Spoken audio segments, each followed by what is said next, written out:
ಗುರುಭ್ಯೋ ನಮಃ. ಎಲ್ಲರಿಗೂ ವಂದನೆಗಳು. ಇವತ್ತು ಆ ಅಪರ್ಣ ಚಿಟ್ಟಿ ಇದು ಆರ್ಗ್ಯಾನಿಕ್ ಫಾರ್ಮ್ ಮತ್ತೆ ನ್ಯಾಚುರಲ್ ಫಾರ್ಮಿಂಗ್ ಬಗ್ಗೆ ಅಥವಾ ಅಗ್ರೋ ಫಾರೆಸ್ಟ್ರಿ ಬಗ್ಗೆ ಕವರ್ ಮಾಡಿದ್ರೆ ಒಳ್ಳೇದು ಅಂತ ಕೇಳಿದ್ಲು. ನಾನು ಸ್ವಲ್ಪ ಪವರ್ ಪಾಯಿಂಟ್ ಕೂಡ ಡಿಸ್ಟರ್ಬ್ ಇಲ್ಲಿ ವಿಡಿಯೋ ಮಾಡ್ಕೊಳ್ಳ. ಹೌದಾ, ಅದ ನಿಧಾನ ಆಗತ್ತೆ. ಎಲ್ಲೋ ಇಟ್ಟಂಗಲ್ಲ,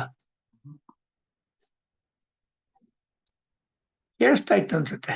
ಕೇಳಿಸುತ್ತೆ, ನಿನ್ ಮುಖಾನು ತೋರ್ಸು.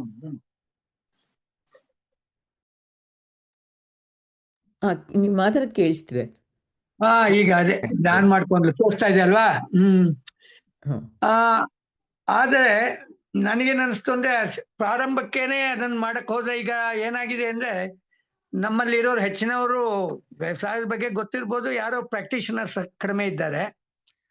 ಹಾಗಾಗಿ ತುಂಬಾ ಅಕಾಡೆಮಿಕ್ ಆಗುತ್ತೇನೋ ಅಂತ ಅನ್ನಿಸ್ತು. ಹಾಗಾಗಿ ಸ್ವಲ್ಪ ವ್ಯವಸಾಯ ಹೇಗೆ ಪ್ರಾರಂಭ ಆಯ್ತು ಅನ್ನೋದನ್ನ ಮೂಲಭೂತವಾಗಿ ತಗೊಂಡು ನಂತರ ಆರ್ಗ್ಯಾನಿಕ್ ಅಥವಾ ನ್ಯಾಚುರಲ್ ಫಾರ್ಮಿಂಗ್ ಬಗ್ಗೆ ಹೇಳೋಣ ಅಂತ ಅನ್ನಿಸ್ತು. ಇಟ್ ಇಸ್ ಓಕೆ ಅಲ್ವಾ? ಓ ಎಸ್. ಇವಾಗ ನಮ್ಗೆಲ್ಲ ಗೊತ್ತಿರೋ ಹಂಗೆ ಮನುಷ್ಯ ಈಗ ಮಧ್ಯ ಇದು ನವಶಿವ ಯುಗಕ್ಕಿಂತ ಮುಂಚೆ ಹಂಟರ್ ಗ್ಯಾದರ್ ಆಗಿದ್ದ. ಅಂದ್ರೆ ಸುಮ್ಮನೆ ಅವನಿಗೆ ಆಹಾರ ಸಂಪಾದಿಸ್ಕೊಳ್ಳೋದೇ ಒಂದು ಮುಖ್ಯ ಕೆಲಸ ಆಗಿದ್ರಿಂದ ಸುಮ್ಮನೆ ಓಡಾಡ್ಕೊಂಡು ಕಾಡುಗಳಲ್ಲಿ ಇರ್ತಾ ಇದ್ದ. ಗೆಡ್ಡೆ ಗೆಣಸುಗಳನ್ನ ತಿಂತಾ ಇದ್ದ, ಪ್ರಾಣಿಗಳು ಸಿಕ್ಕಿದ್ರೆ ಕೊಂದು ಅದನ್ನ ತಿಂತಾ ಇದ್ದ. ಮುಂಚೆ ಅವನಿಗೆ ಬೆಂಕಿ ಕೂಡ ಅಗ್ನಿಯ ಒಂದು ಇದು ಕೂಡ ಗೊತ್ತಿರ್ಲಿಲ್ಲ, ಹಸಿ ಮಾಂಸನೇ ತಿಂತಾ ಇದ್ದ. ಆಮೇಲೆ ಬೆಂಕಿಯ ಮೂಲಗಳನ್ನ ಕಂಡುಹಿಡ್ಕೊಂಡ, ಆಮೇಲೆ ಬೇಯಿಸಿ ತಿನ್ನೋದು ಕಲ್ತ್ಕೊಂಡ. ಹಿಂಗಾಗುತ್ತೆ. ಹೀಗೆ ಇದ್ದಾಗ ಸುಮಾರು 12,000 ವರ್ಷಗಳ ಹಿಂದೆ, ಅಂದ್ರೆ ನವಶಿಲಾಯುಗ ಸಂದರ್ಭದಲ್ಲಿ ಅವನು ಅಚಾನಕ್ಕಾಗಿ ಒಂದು ಕಡೆ ನಿಂತು ಬೆಳೆಗಳನ್ನ ಬೆಳೆಯೋದು ಕಲ್ತ್ಕೊಂಡ. ಇದು ಎಲ್ಲಾಯ್ತು ಅಂದ್ರೆ ಮೆಡಿಟರೇನಿಯನ್ ಪ್ರದೇಶ, ಅಂದ್ರೆ ಗ್ರೀನ್ ಕ್ರೆಸೆಂಟ್ ಅಂತ ಹೇಳ್ತಾ ಇದ್ವು ಅದಕ್ಕೆ. ಅಂದ್ರೆ ಯಾಕೆಂದ್ರೆ ಅದು ಈಗ ಹಂಗಿತ್ತ ಅಂತ ನಮ್ಗೆ ಆಶ್ಚರ್ಯ ಆಗುತ್ತೆ. ಅವಾಗ ಅದು ಫಲವತ್ತಾದ ಪ್ರದೇಶ ಆಗಿತ್ತು 12 ವರ್ಷದ ಕೆಳಗಡೆ. ಮೆಡಿಟರೇನಿಯನ್ ಪ್ರದೇಶ ಅಂದ್ರೆ ಈ ಜೋರ್ಡಾನ್ ಮತ್ತೆ ಇಟಲಿ, ಈಜಿಪ್ಟ್ ಇವುಗಳಿರೋ ಪ್ರದೇಶ, ಇರಾನ್, ಇರಾಕ್ಗಳ ಪ್ರದೇಶ. ಅಲ್ಲಿ ಮೊದ್ಲು ಬೆಳೆ ಮಾಡ್ಲಿಕ್ಕೆ ಶುರು ಮಾಡ್ದ. ಹೆಚ್ಚಂದ್ರೆ ಅವನು ನ್ಯಾಚುರಲ್ ಆಗಿ ವೈಲ್ಡ್ ಆಗಿ ಬೆಳ್ತಿದ್ದ ವೀಟ್ ಮತ್ತು ಅಂದ್ರೆ ಗೋಧಿ ಮತ್ತೆ ಬಾರ್ಲಿ ಇಂಥ ಬೆಳೆಗಳನ್ನು ಮಾಡ್ತಾ ಇದ್ದ. ಹೀಗೆ ಕೆಲವು ಹತ್ತದ ಸಂದರ್ಭದಲ್ಲೇ ಆಸ್ಟ್ರೇಲಿಯಾ, ಅಮೆರಿಕ ಮತ್ತೆ ಚೀನಾ ದೇಶಗಳಲ್ಲೂ ಈ ರೀತಿ ಮನುಷ್ಯ ಬೆಳೆಗಳನ್ನು ಬೆಳೆಯೋದಕ್ಕೆ ಕಲ್ತ್ಕೊಂಡ. ಆ ಸಂದರ್ಭದಲ್ಲಿ ಅವಂದೇ ಭೂಮಿಯಿಂದ ಒಂದು ಕಲ್ಪನೆ ಇಲ್ಲದೆ ಇರೋದ್ರಿಂದ ಇದು ಶಿಫ್ಟಿಂಗ್ ಅಗ್ರಿಕಲ್ಚರ್ ಅಂತ ಹೇಳ್ತೀವಿ ನಾವು. ಅಂದ್ರೆ ಒಂದು ಪ್ರದೇಶದಲ್ಲಿ ಕೆಲವು ದಿನ ವ್ಯವಸಾಯ ಮಾಡ್ತಾ ಇದ್ದ, ಅವನಿಗೆ ಅಲ್ಲಿ ಬೇಜಾರಾದ್ರೆ ಅಥವಾ ಅಲ್ಲಿ ಫಲವತ್ತತೆ ಕಡಿಮೆ ಆಯ್ತು ಅಂದ್ರೆ ಇನ್ನೊಂದ್ ಕಡೆ ಹೋಗ್ತಾರೆ. ಯಾಕೆಂದ್ರೆ ಯಾವ ಭೂಮಿನೂ ತಂದು ಅನ್ನೋ ಭ್ರಮೆ ಇರ್ಲಿಲ್ಲ ಅವನಿಗೆ. ಹೀಗೆ ಮುಂದುವರೆದಾಗ ಕೊನೆಗೆ ಅವನು ಪ್ರಾಣಿಗಳನ್ನ ಹುಡುಕಿ ಕೊಲ್ಲ ಬದಲು ಪ್ರಾಣಿಗಳನ್ನ ಸಾಕ್ಬಹುದಲ್ಲ ಅಂದ್ರೆ ಮೊದಲು ಗೋಟ್ ಅಂದ್ರೆ ಆಡುಗಳನ್ನ ರೇರ್ ಮಾಡೋದನ್ನ ಅಂದ್ರೆ ಪಾಲನೆ ಮಾಡೋದನ್ನ ಕಲ್ತ್ಕೊಂಡ. ಜೊತೆಗೆ ಕುರಿಗಳು ಮತ್ತೆ ಹಸುಗಳನ್ನ ಪಾಲನೆ ಮಾಡೋದ್ ಕಲ್ತ್ಕೊಂಡ. ಇವುಗಳನ್ನ ಮೂಲಭೂತವಾಗಿ ಅವನು ಮಾಂಸಕ್ಕಾಗಿಯೇ ಮಾಡ್ತಾ ಇದ್ದ. ಮತ್ತೆ ತದನಂತರದಲ್ಲಿ ಅವನು ಹಾಲನ್ನ ಉಪಯೋಗಗಳನ್ನು ಕಂಡುಕೊಂಡ. ಮತ್ತೆ ಬೆಳೆಗಳಲ್ಲೂ ಸ್ವಲ್ಪ ವೈವಿಧ್ಯ ಶುರುವಾಯ್ತು. ಬೇರೆ ಬೇರೆ ಬೆಳೆ, ಗೋಧಿ ಮತ್ತೆ ಬಾರ್ಲಿ ಅಲ್ಲದೆ ಭತ್ತ ಇತ್ಯಾದಿಗಳನ್ನು ಬೆಳೆಯಕ್ಕೆ ಶುರು ಮಾಡ್ದ. ಹೀಗೆ ಇದ್ದಾಗ ಅವಂದೇ ಭೂಮಿ ಅನ್ನೋದಂತೂ ಇರ್ಲಿಲ್ಲ. ಬೇರೆ ಬೇರೆ ಕಡೆ ಹೋಗಿ ಬೆಳೀತಾ ಇದ್ದ. ಮತ್ತೆ ಸ್ವಲ್ಪ ಇದರಲ್ಲಿ ಇಂಪ್ರೂವ್ಮೆಂಟ್ ಆಗ್ಸೋದು. ಸುಮಾರು 7,000 ಬಿಫೋರ್ BC ಅಂದ್ರೆ BCಯಲ್ಲಿ ಅವನು ಇದೇ ಶಿಫ್ಟಿಂಗ್ ಅಗ್ರಿಕಲ್ಚರ್ ಮಾಡ್ತಾ ಇದ್ರು. ಬೇರೆ ಭತ್ತ ಮತ್ತೆ ಆಡು ಇತ್ಯಾದಿಗಳ ಜೊತೆಗೆ ಹಂದಿ ಸಾಕಾಣಿಕೆಗಳನ್ನು ಕಲ್ತ್ಕೊಂಡ. ಎಲ್ಲವನ್ನು ಸಾಮಾನ್ಯವಾಗಿ ಮಾಂಸಕ್ಕಾಗೇ ಮಾಡ್ತಾ ಇದ್ದ. ಮತ್ತೆ ಈ ಶಿಫ್ಟಿಂಗ್ ಅಗ್ರಿಕಲ್ಚರ್ ಈಗಲೂ ಕೂಡ ಹಿಮಾಲಯ ಪ್ರದೇಶದಲ್ಲಿ ಇನ್ನೂ ಈಗಲೂ ರೂಢಿ ಇದೆ. ನಾನು ಹಿಮಾಲಯದಲ್ಲಿ ಬೇರೆ ಸ್ಟಡಿಗಾಗಿ ಹೋಗಿದ್ದಾಗ ತುಂಬಾ ಇಂಟೆನ್ಸ್ ಆಗಿ ಹಿಮಾಲಯ ಮತ್ತು ನಾರ್ತ್ ಈಸ್ಟ್ ಸ್ಟೇಟ್ ಏನು 7 ಸಿಸ್ಟರ್ಸ್ ಅಂತ ಏನ್ ಕರಿತೀವಿ, ಆ 7 ಸ್ಟೇಟ್ಗಳಲ್ಲಿ ಸುಮಾರಾಗಿ ತಿಂಗಳಗಟ್ಟಲೆ ಓಡಾಡಿದ್ದೀನಿ. ಅಲ್ಲಿ ಕೂಡ ಈ ಪದ್ಧತಿ ಇದೆ. ಅಂದ್ರೆ ಅಲ್ಲಿನ ಟ್ರೈಬಲ್ ಪಾಪ್ಯುಲೇಷನ್ ಅವ್ರದೇ ಲ್ಯಾಂಡ್ ಅಂತಿರಲ್ಲ, ಅಲ್ಲಿ ಆ ಪ್ರದೇಶದ ಮುಖಂಡ ಹೇಳಿದ ಜಾಗಗಳು ಅವ್ರದ್ದು ಅಂತೇಳಿ, ಅಂದ್ರೆ ಅಲ್ಲೇ ಬೇಲಿ ಇರಲ್ಲ, ಗುರ್ತು ಮಾಡ್ತೇವೆ ಈ ಮರದಿಂದ ಈ ಮರಕ್ಕೆ ನಿಂದು ಅಂತೇಳಿ ಅಲ್ಲಿ ಕಲ್ಟಿವೇಶನ್ ಮಾಡ್ತಿರ್ತಾರೆ. ಸ್ವಲ್ಪ ಕಾಲ ಅಂತ ಅಲ್ಲಿ ಬೇಡ ಅನ್ಸಿದ್ರೆ ಬೇರೆ ಕಡೆ ಹೋಗೋದು, ಈ ಪದ್ಧತಿ ಈಗಲೂ ಕೂಡ ಅಲ್ಲಿ ಇದೆ. ಸುಮಾರು 8,000ರಿಂದ 6,000 BC ಸಂವಿಧಾನ, ಅಂದ್ರೆ ನಾವು BC ಹೇಳ್ಬೇಕಾದ್ರೆ ಮೇಲಿನ ನಂಬರ್ ಇಂದ ಕೆಳಗಡೆ ನಂಬರಿಗೆ ಬರ್ತೀವಿ.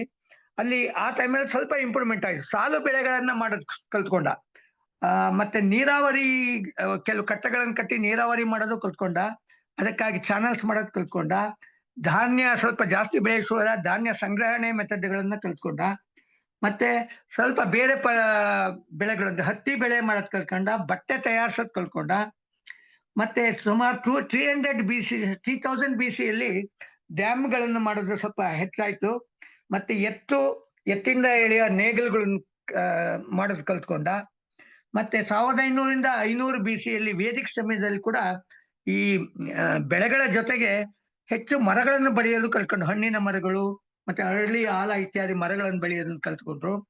ಮತ್ತೆ 1000ರಿಂದ 500 BC ಒಳಗೆ ಉಳುಮೆ ಮಾಡೋದಕ್ಕೆ ಸ್ವಲ್ಪ ಇಂಪ್ರೂವ್ಮೆಂಟ್ಸ್ ಆಯ್ತು. ಆಮೇಲೆ ಮೊದ್ಲೆಲ್ಲ ಸುಮ್ನೆ ಚೆಲ್ತಾ ಇದ್ದ ಬೀಜಗಳನ್ನ, ಸುಮ್ನೆ ಚೆಲ್ಬಿಡೋದು. ಈಗ ಬಿತ್ತೋದನ್ನ ಕಲ್ತ್ಕೊಂಡ. ಹಸು ಗೊಬ್ಬರ ಹಾಕೋದನ್ನ, ಹಸು ಹೆಂಗು ಕಟ್ತಾ ಇದ್ರಲ್ಲ ಆ ಗೊಬ್ಬರನ ಜಮೀನಿಗೆ ಹಾಕಿದ್ರೆ ಅದು ಫಲವತ್ತಾಗತ್ತೆ, ಅಲ್ಲಿ ಜಾಸ್ತಿ ಈಲ್ಡ್ ಬರುತ್ತೆ ಅನ್ನೋದು ಕಲ್ತ್ಕೊಂಡ. ಮತ್ತೆ 322 ಮತ್ತೆ 185 BC ಮೌರ್ಯರ ಕಾಲದಲ್ಲಿ ಸ್ವಲ್ಪ ಇನ್ನೂ ಇಂಪ್ರೂವ್ಮೆಂಟ್ ಆಯ್ತು. ಮಣ್ಣಿನ ವರ್ಗೀಕರಣ ಮಾಡೋದು ಕಲ್ತ್ಕೊಂಡ್ರು. ಯಾವ್ದು ಈಗ ಕಪ್ಪು ಮಣ್ಣು, ಕೆಂಪು ಮಣ್ಣು, ಈ ತರ. ಮತ್ತೆ ಒಂದು ಬೇಸಿಕ್ ಹವಾಮಾನ ಕೇಂದ್ರಗಳನ್ನು ಕೂಡ ಮಾಡ್ತಿದ್ರಂತವ್ರು. ಅಂದ್ರೆ ಗಾಳಿ ಮತ್ತು ನೀರನ್ನ ಮೆಷರ್ ಮಾಡೋ ಅಂತದ್ದನ್ನ ಕೂಡ ಮಾಡ್ತಾ ಇದ್ರಂತವ್ರು. ಆಮೇಲೆ ಈ ಹಸುಗಳಿಂದ ಎಳೆಯೋದಲ್ಲದೆ ಕುದುರೆ ಗಾಡಿಗಳಿಂದ ಎಳೆಯೋದು ಕೂಡ ಪ್ರಾರಂಭವಾಯ್ತು. ಇದನ್ನೆಲ್ಲ ಗ್ರೀಕ್ ಇತಿಹಾಸಜ್ಞ ಮೆಗಸ್ತನೀಸ್ ಇದನ್ನ ಭಾರತೀಯ ವ್ಯವಸಾಯ ಪದ್ಧತಿ ತುಂಬಾ ಮುಂದುವರೆದಿದೆ ಅಂತ ಆ ಕಾಲದಲ್ಲೇ ಅರೌಂಡ್ 300 BCಯಲ್ಲಿ ಕೂಡ ಹೇಳಿದ್ದಾನೆ. ನಂತರದಲ್ಲಿ ಈಗ ಸುಮಾರು 2200ರಿಂದ 1200 BC ತಗೊಂಡ್ರೆ ತಮಿಳುನಾಡಲ್ಲಿ ಬೆಳೆ ಪದ್ಧತಿ ಜಾಸ್ತಿ ಆಯ್ತು. ಭತ್ತ, ಕಬ್ಬು, ಮೆಣಸು, ಮತ್ತೆ ತೆಂಗು, ಅಡಿಕೆ, ಬೀನ್ಸು, ಬಾಳೆ, ಹತ್ತಿ, ಹುಣಸೆ, ಶ್ರೀಗಂಧ, ಹಲಸು ಇತ್ಯಾದಿಗಳನ್ನ ಬೆಳೆಯಕ್ಕೆ ಶುರು ಮಾಡಿದ್ರು. ಮತ್ತೆ ಕಾವೇರಿ ನದಿಗೆ ಅಲ್ಲಲ್ಲಿ ಅಣೆಕಟ್ಟು ಕಟ್ಟಿ ನೀರನ್ನ ಉಪಯೋಗಿಸ್ಕೊಂಡು ಚಾನಲ್ ಮಾಡೋದು ಕಲ್ತ್ಕೊಂಡ್ರು. ಈ ಸಮಯದಲ್ಲಿ ಸಾಂಬಾರು ಪದಾರ್ಥಗಳು ಅಂದ್ರೆ ಮೆಣಸು ಇತ್ಯಾದಿಗಳನ್ನ ರಫ್ತು ಕೂಡ ಮಾಡ್ತಾ ಇದ್ರು. ಮತ್ತೆ ಈ 320ನೇ BC ಆ ಸಮಯದಲ್ಲಿ ಚೈನಾ ಈ ಸಿಲ್ಕ್ ರೂಟ್ ಅಂತ ಆಯ್ತು. ಸಿಲ್ಕ್ ರೂಟ್ ನಲ್ಲಿ ರೇಷ್ಮೆ ಬೆಳೆ ಅಂದ್ರೆ ಮಲ್ಬೆರಿ ಸಿಲ್ಕ್ ಅಂತ ಏನ್ ಹೇಳ್ತೀವಿ ಅದನ್ನ ಬೆಳೆಯೋದನ್ನ ಕಲ್ತ್ಕೊಂಡ್ರು. ಅಂದ್ರೆ ಇದು ಯಾಕೆ ಹೇಳ್ತೀನಿ ಅಂತಂದ್ರೆ, ಇದಕ್ ಮುಂಚೆನೆ ನಮ್ಮ ಬಹಳ ಹಿಂದಿನ ಕಾಲದಲ್ಲೂ ಕೂಡ ನಮ್ಮಲ್ಲಿ ರೇಷ್ಮೆ ಅಂದ್ರೆ ಕಾಡಲ್ಲಿ ಅದಾಗೆ ಬೆಳೆಯೋ ರೇಷ್ಮೆಗಳಿಂದ ಬಟ್ಟೆ ಮಾಡೋ ರೂಢಿ ಇತ್ತು. ಆದ್ರೆ ಈ ಸಮಯದಲ್ಲಿ ಮಲ್ಬೆರಿ ಸಿಲ್ಕ್ ಅಂತ ಏನ್ ಹೇಳ್ತೀವಿ ಅದನ್ನ ಬೆಳೆಯೋದು ರೂಢಿ ಬಂತು 320 BCಯಲ್ಲಿ. ಆ ಟೈಮಲ್ಲಿ ಸಕ್ಕರೆ ಮಾಡೋದು ಕೂಡ ಶುರು ಆಯ್ತು. ಮತ್ತೆ ADಯಲ್ಲಿ ಬಂದ್ರೆ ಆಫ್ಟರ್ ಡೆತ್ ಅಂದ್ರೆ ಕ್ರಿಸ್ತ ಶಕದಲ್ಲಿ ಬಂದ್ರೆ 870ರಿಂದ 1279ರಲ್ಲಿ ಜಮೀನುಗಳನ್ನ ಮೊದಲು ಗುಂಪು ಹೋಲ್ಡಿಂಗ್ ಅಲ್ಲಿ ಇತ್ತು. ಕೆಲವು ಜನರಿಗೆ ಸೇರ್ಕೊಂಡಿತ್ತು, ಒಬ್ಬೊಬ್ಬರಿಗೆ ಇರ್ಲಿಲ್ಲ. ಆ ಸಮಯದಲ್ಲಿ ವ್ಯಕ್ತಿ ಮಟ್ಟಕ್ಕೆ ಬಂತು. ಅಂದ್ರೆ ಒಬ್ಬೊಬ್ಬರದೇ ಜಮೀನುಗಳನ್ನ ಆಗ ಅಂತ ಒಂದು ಕಲ್ಪನೆ ಬಂತು. ಮತ್ತೆ ಪೋರ್ಚುಗೀಸರು ಬಂದಾಗಿಂದ ಹೊಗೆ ಸೊಪ್ಪು ಮತ್ತೆ ಕಾಫಿ ಇವುಗಳು ಕೂಡ ಬಂತು. ಕಾಫಿಗೆ ಅಬಿಸಿನಿಯಾದಿಂದ ಫಸ್ಟ್ ಬಾಬಾ ಬುಡನ್ಗಿರಿಗೆ ಬಂತು ಅಂತ ನಾವು ಓದಿದ್ವಿ. ಮತ್ತೆ ಟೀ ಕೂಡ ಅಸ್ಸಾಮಲ್ಲಿ ವೈಲ್ಡ್ ಆಗಿ ಬೆಳೀತಿದ್ರು, ಅದನ್ನ ಉಪಯೋಗ ಗೊತ್ತಿರಲ್ಲ. ಆ ಸಮಯದಲ್ಲಿ ಅದ್ರ ಉಪಯೋಗ ಗೊತ್ತಾಯ್ತು ಅವ್ರಿಗೆ. ಮತ್ತೆ ಈ ಪೋರ್ಚುಗೀಸಿಂದ ಪೈನಾಪಲ್, ಗೋಡಂಬಿ, ಪಪಾಯ ಇತ್ಯಾದಿ ಕೂಡ ನಮ್ಮ ದೇಶಕ್ಕೆ ಬಂತು. ಹೀಗೆ ಅಕ್ಬರ್ ಕಾಲಕ್ಕೆ ಬಂದ 1566ರಿಂದ 1605ರಲ್ಲಿ ಜಮೀನು ನಿರ್ವಹಣೆ ಪದ್ಧತಿ ಇಂಪ್ರೂವ್ಮೆಂಟ್ ಆಯ್ತು. ಮತ್ತೆ ಹತ್ತಿ, ಸಕ್ಕರೆ, ಕಿತ್ತಳೆ ಹಿಟ್ಟುಗಳನ್ನ ಆಫ್ರಿಕಾ, ಸ್ಪೈನ್, ಮಧ್ಯಪ್ರಾಚ್ಯ ದೇಶಗಳಿಗೆ ರಫ್ತು ಮಾಡ್ತಾ ಇದ್ರು. ಮೊಬೈಲ್ ಸರಿಯಾಗಿ ಫೋಕಸ್ ಮಾಡ್ಬೇಕು, ತಲೆ ಬಿಟ್ಟೆ ಕಾಣಿಸ್ತೀವಿ ಅಂತ ಮೇಲ್ಗಡೆ ಹೌದಾ? ಯೂಟ್ಯೂಬ್ ಅಲ್ಲಿ ಫೋಕಸ್ ಮಾಡ್ತಾರಲ್ಲ. ಓಕೆ. ನಂತರ ಬ್ರಿಟಿಷ್ ಕಾಲ 1757ರಿಂದ 1947ನೇ ಇಸ್ವಿ ಅಂತ ಹೇಳ್ಬೋದು. ಈ ಸಮಯದಲ್ಲಿ ಜಾಸ್ತಿ ಕೆನಾಲ್ಸ್ ಅಂದ್ರೆ ಡ್ಯಾಮ್ಸ್ ಕೆನಾಲ್ಗಳನ್ನ ಇಂಪ್ರೂವ್ ಮಾಡಿರೋರು. ಇದರಲ್ಲಿ ಸತ್ಲೆಜ್ ನದಿಗೆ ರಾಂಪುರ ಡ್ಯಾಮ್ ಅಂತ ಕಟ್ಟಿದ್ರು. ಮತ್ತೆ ಹಲವು ನೀರಾವರಿ ಯೋಜನೆಗಳು ಪ್ರಾರಂಭವಾಯಿತು. ಈ ನಂತರದಲ್ಲಿ ವ್ಯವಸಾಯದ ಉತ್ಪತ್ತಿ ಕೂಡ ಜಾಸ್ತಿ ಆಗಕ್ಕೆ ಶುರು ಆಯ್ತು. ವಾರ್ಷಿಕ 1% ಬೆಳವಣಿಗೆ ಇತ್ತು 1920ನೇ ಇಸ್ವಿ ಆ ಸಮಯದಲ್ಲಿ. ಆ ಸಮಯದಲ್ಲಿ ಪಂಜಾಬ್ ಮತ್ತು ಇದರಲ್ಲಿ ಮಹಾನದಿ ಕೂಡ ಕೆಲವು ಡ್ಯಾಮ್ಗಳನ್ನು ಕಟ್ಟಿದ್ರು. ಅಂದ್ರೆ ಅರ್ಥ ಈಗಿನ ದೊಡ್ಡ ಡ್ಯಾಮ್ಗಳಲ್ಲ, ಸಣ್ಣ ಸಣ್ಣ ಡ್ಯಾಮ್ಗಳು ಕಟ್ಟಿ ನೀರು ಹಾಯಿಸೋದನ್ನ ಕಲ್ತ್ಕೊಂಡಿದ್ರು.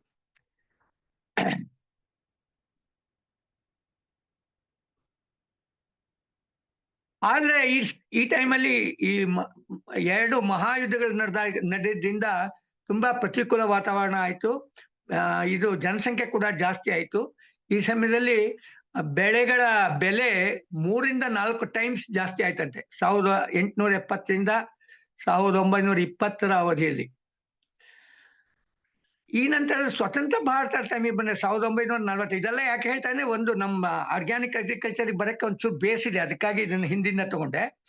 1947 ನಂತರದಲ್ಲಿ ನಮ್ಮಲ್ಲಿ ಪ್ಲಾನಿಂಗ್ ಯುಗ ಶುರು ಆಯ್ತು. ಪಂಚವಾರ್ಷಿಕ ಯೋಜನೆಗಳು. ಮೊದಲನೇ ಯೋಜನೆಯಲ್ಲೇನೆ ಬಕ್ರಾ ಡ್ಯಾಮ್ ಆಯ್ತು 1963 ಟೈಮಲ್ಲಿ. ಮತ್ತೆ ಹಲವು ನೀರಾವರಿ ಯೋಜನೆಗಳು ಕೂಡ ಆಯ್ತು. ಆಹಾರದ ಬೆಳೆಗಳ ಕಡೆಗೆ ಜಾಸ್ತಿ ಗಮನ ಇತ್ತು. ಯಾಕಂದ್ರೆ ನಾವು ಈ ಸಮಯದಲ್ಲಿ ಪಾಪ್ಯುಲೇಷನ್ ಜಾಸ್ತಿ ಆದ್ರಿಂದ, ಮತ್ತೆ ಈ ಮಹಾಯುದ್ಧದ ಪರಿಣಾಮವಾಗಿ ನಮಗೆ ತುಂಬಾ ಏಟಾಗಿದ್ದರಿಂದ ನಾವು ತುಂಬಾ ಧಾನ್ಯಗಳನ್ನ ಇಂಪೋರ್ಟ್ ಮಾಡ್ಕೋಬೇಕಾಯ್ತು ಹೆಚ್ಚಿಗೆ ಅಮೆರಿಕಾದಿಂದ ಇದರಿಂದ. ಸೊ ಇದನ್ನ ರೆಡ್ಯೂಸ್ ಮಾಡ್ಲಿಕ್ಕಾಗಿ ಅವಾಗ ಆಹಾರ ಬೆಳೆ ಜಾಸ್ತಿ ಮಾಡೋದಕ್ಕಾಗಿ ಒಂದು ಒತ್ತು ಕೊಡಲಾಯ್ತು. ನೀರಾವರಿ ಕೂಡ ಗಮನ ಕೊಡಲಾಯ್ತು. ಮತ್ತೆ ಈ ಟೈಮಲ್ಲಿ ಫರ್ಟಿಲೈಸರ್ಸ್ ಯೂಸ್ ಮಾಡೋ ಕ್ರಮ ಬಂತು. ನಮಗೆ ಗೊತ್ತಿರೋ ಹಂಗೆ ಬೇಬಿ ಅಣ್ಣವ್ರಿಗೆ ಇನ್ನೂ ಚೆನ್ನಾಗಿ ಗೊತ್ತಿರುತ್ತೆ. ನಾವು ಸಣ್ಣವರಾದಾಗ ಆಲ್ಮೋಸ್ಟ್ ಗೊಬ್ಬರ ಉಪಯೋಗಿಸ್ತಿರ್ಲಿಲ್ಲ, ಮನೆ ಗೊಬ್ಬರನೇ ಹಾಕಿ ಎಲ್ಲ ಮಾಡ್ತಾ ಇದ್ರು. ಆಮೇಲೆ ಈ ಭತ್ತದ ಬೆಳೆಗೆ ಮಾತ್ರ ಯೂರಿಯಾ ಮುಂತಾದ ಗೊಬ್ಬರಗಳನ್ನ ಹಾಕೋ ಪದ್ಧತಿ ಬಂತು. ಇದು ತೀರಾ ಹೊಸದಾಗಿತ್ತು ಅವಾಗ, ನಾವು ತೀರಾ ಸಣ್ಣವರಾದಾಗ. ಮತ್ತೆ ತೋಟಗಳಿಗೆ ಮತ್ತೆ ಹೊಲಗಳಿಗೆ ಗೊಬ್ಬರ ಹಾಕಂತ ಪದ್ಧತಿ ಇರ್ಲಿಲ್ಲ.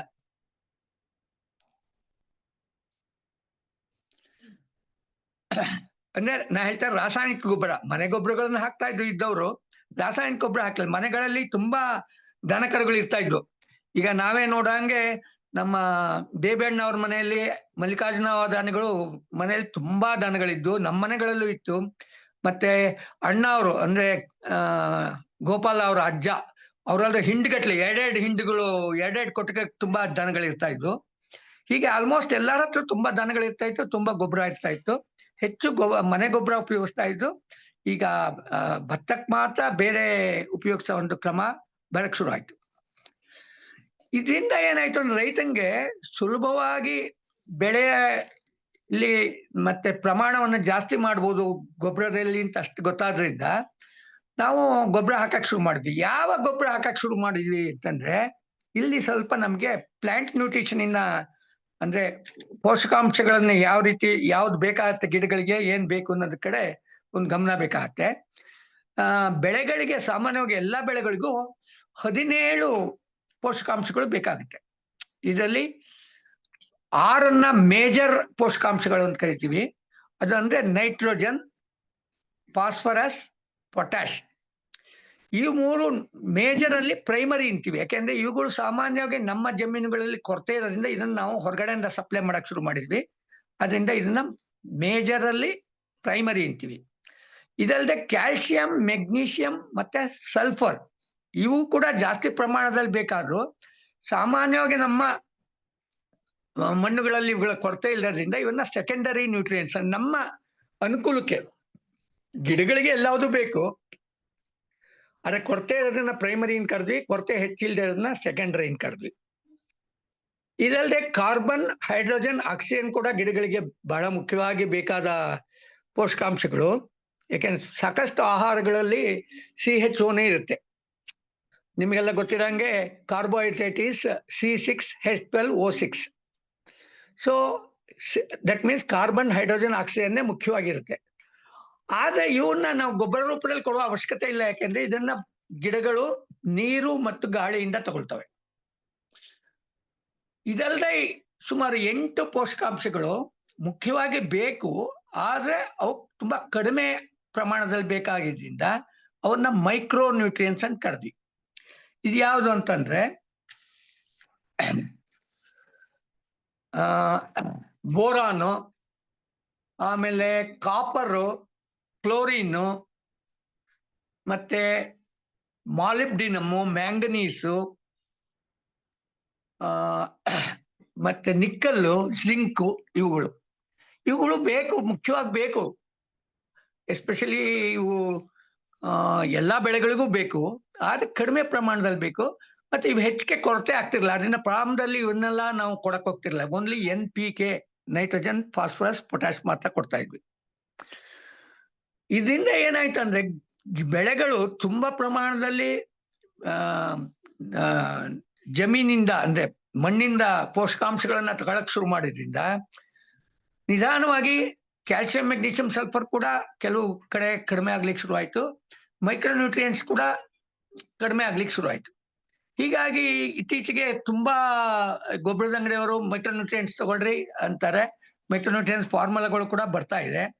ಆದ್ರೆ ನಮ್ಮ ರೈತರು ಇದರ ಕಡೆ ತುಂಬಾ ಕೇರ್ಫುಲ್ ಆಗಿರ್ಬೇಕು. ಯಾಕೆ ಅಂತಂದ್ರೆ ಇವು ತುಂಬಾ ಕಡಿಮೆ ಪ್ರಮಾಣದಲ್ಲಿ ಬೇಕಾಗಿದ್ದರಿಂದ ಸ್ವಲ್ಪ ಜಾಸ್ತಿ ಕೊಟ್ಟರು ಇವು ಟಾಕ್ಸಿಕ್ ಆಗ್ತವೆ.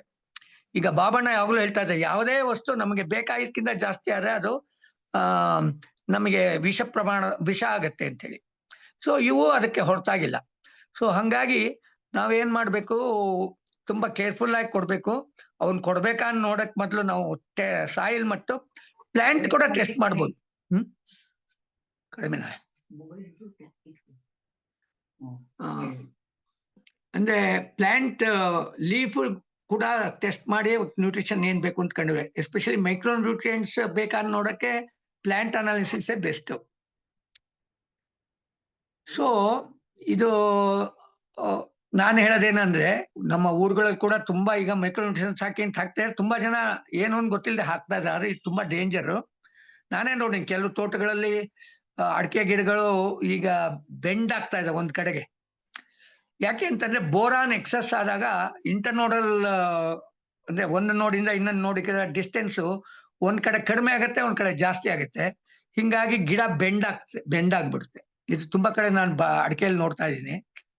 ಸೊ ಈ ತರದಿಂದ ನಾನೇನ್ ಹೇಳೋದಂದ್ರೆ ಸುಮ್ನೆ ಜನ ಹೇಳಿದ ಗೊಬ್ಬರದ ಅಂಗಡಿ ಅವ್ರು ಹೇಳಿದ್ಕೊಳ್ಳಿ ಮೈಕ್ರೋ ನ್ಯೂಟ್ರಿಯೆಂಟ್ಸ್ ಅಂತ ಹಾಕ್ಬೇಡ್ರಿ.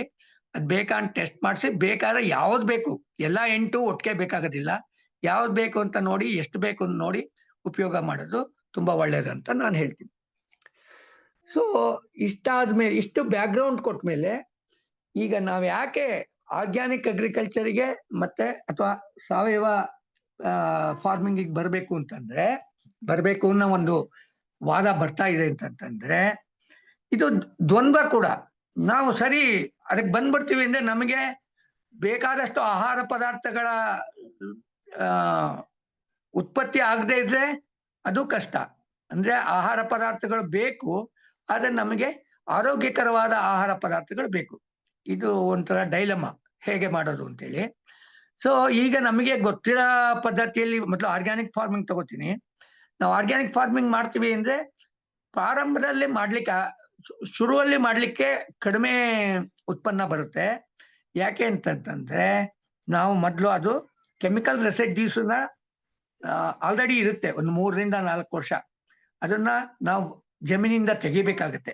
ಅಂದ್ರೆ ಸಾವಯವ ಪದ್ಧತಿ ಮಾಡ್ಬೇಕು, ಆದ್ರೆ ಇದನ್ನ ಸಾವಯವ ಕೃಷಿ ಅಂತ ಕರೆಯಲ್ಲ ಯಾರು ಸರ್ಟಿಫೈಯಿಂಗ್ ಏಜೆನ್ಸೀಸ್. ಈಗ ಒಂದು ಪ್ರಶ್ನೆ ಬರುತ್ತೆ, ಸರ್ಟಿಫೈಯಿಂಗ್ ಏಜೆನ್ಸಿ ಯಾಕೆ ಬೇಕು ಅಂತ. ನಮಗೆ ನಮ್ಮ ದೇಶದಲ್ಲೇ ಮಾರಾಟ ಮಾಡೋದ ಸರ್ಟಿಫಿಕೇಶನ್ ಏನ್ ಬೇಕಾಗ್ತಾ ಇಲ್ಲ. ನಾವ್ ಯಾವ ಸಾವಯವ ಅಂದ್ರೆ ಕೆಲವು ಅಂಗಡಿಗಳು ಸಾವಯವ ಅಂತ ತಗೋತಿದ್ದಾರೆ. ಆದ್ರೆ ನಾವು ಎಕ್ಸ್ಪೋರ್ಟ್ ಮಾಡಕ್ ಹೋದ್ರೆ ಸಾವಯವಕ್ಕೆ ಸರ್ಟಿಫಿಕೇಶನ್ ಬೇಕಾಗುತ್ತೆ.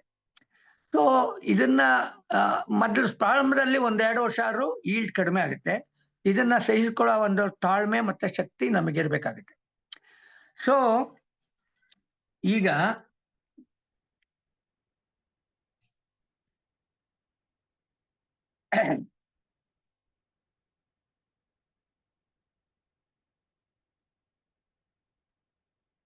ಒಂದು ನಿಮಿಷ.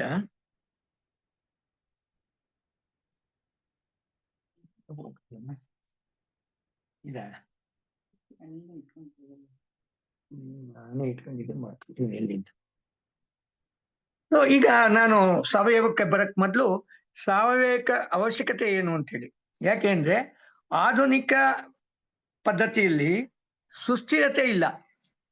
ತುಂಬಾ ಕಡೆ ಹೆಚ್ಚಿಗೆ ಫರ್ಟಿಲೈಸರ್ಸ್ ಅನ್ನ ಅಥವಾ ಬೇಕಾದಕ್ಕಿಂತ ಜಾಸ್ತಿ ಉಪಯೋಗಿಸಿ ಅಥವಾ ಪೆಸ್ಟಿಸೈಡ್ಸ್ ಜಾಸ್ತಿ ಉಪಯೋಗಿಸೋದ್ರಿಂದ ತೊಂದರೆ ಆಗಿದೆ. ಉದಾಹರಣೆಗೆ ಆಂಧ್ರದಲ್ಲಿ ಹೆಚ್ಚು ಈ ಭತ್ತ ಬೆಳೆತಿರೋ ಎಷ್ಟೋ ಜಮೀನುಗಳು ಬ್ಯಾರನ್ ಆಗಿ ಹೋಗಿದೆ. ಅಂದ್ರೆ ಇನ್ನೇನು ಬೆಳೆಯಕ್ಕೆ ಬರಲ್ಲ ಅನ್ನೋಷ್ಟು ಹಾಳ. ಅಂದ್ರೆ ಅವರು ಆಂಧ್ರದವ್ರು ಸ್ವಲ್ಪ ಫರ್ಟಿಲೈಸರ್ಸ್ ಯೂಸ್ ಮಾಡೋದು ಎಲ್ಲ ಸ್ವಲ್ಪ ಕಮರ್ಷಿಯಲ್ ಅಗ್ರಿಕಲ್ಚರ್ ನಮಗಿಂತ ಜಾಸ್ತಿ. ಹಾಗಾಗಿ ಅವರು ಅತಿ ಹೆಚ್ಚು ಇದನ್ನ ಫರ್ಟಿಲೈಸರ್ಸ್ ಯೂಸ್ ಮಾಡಿ ಅವು ಉಪಯೋಗಕ್ಕೆ ಬರದಂತ ಲ್ಯಾಂಡ್ ಆಗಿದೆ ಎಷ್ಟೋ ಕಡೆ. ಸೊ ಈ ತರದ್ದು ಮತ್ತೆ ಹಂಗೆ ಪೆಸ್ಟಿಸೈಡ್ಸ್ ನಾವು ಸ್ಪ್ರೇ ಮಾಡಿದ್ದು ಬರೀ ಗಿಡದ ಮೇಲೆ ಇರೋದಿಲ್ಲ, ನೆಲಕ್ಕೂ ಬೀಳುತ್ತೆ. ಹೀಗಾಗಿ ನೆಲದಲ್ಲಿರೋ ಮೈಕ್ರೋ ಆರ್ಗ್ಯಾನಿಸಮ್ಸ್ಗೂ ತೊಂದರೆ ಆಗುತ್ತೆ. ಸೊ ಈ ತರದ ಅನಾನುಕೂಲ ಇದೆ ನಮಗೆ ಕೆಮಿಕಲ್ ಅಗ್ರಿಕಲ್ಚರ್ಲಿ. ಹಾಗಾಗಿ ನಮಗೆ ಸಾವಯವ ಅಗ್ರಿಕಲ್ಚರ್ ಬೇಕು. ಮತ್ತೆ ನಾವು ರಾಸಾಯನಿಕಗಳು ಉಪಯೋಗಿಸೋದು, ರಾಸಾಯನಿಕ ಗೊಬ್ಬರ ಇರ್ಬೋದು ಅಥವಾ ರಾಸಾಯನಿಕ ಇದಿರ್ಬೋದು, ಸ್ಪ್ರೇಗಳಿರ್ಬೋದು, ಅವುಗಳನ್ನ ಕೂಡ ಅಸಮತೋಲನವಾಗಿ ಯೂಸ್ ಮಾಡ್ತೀವಿ.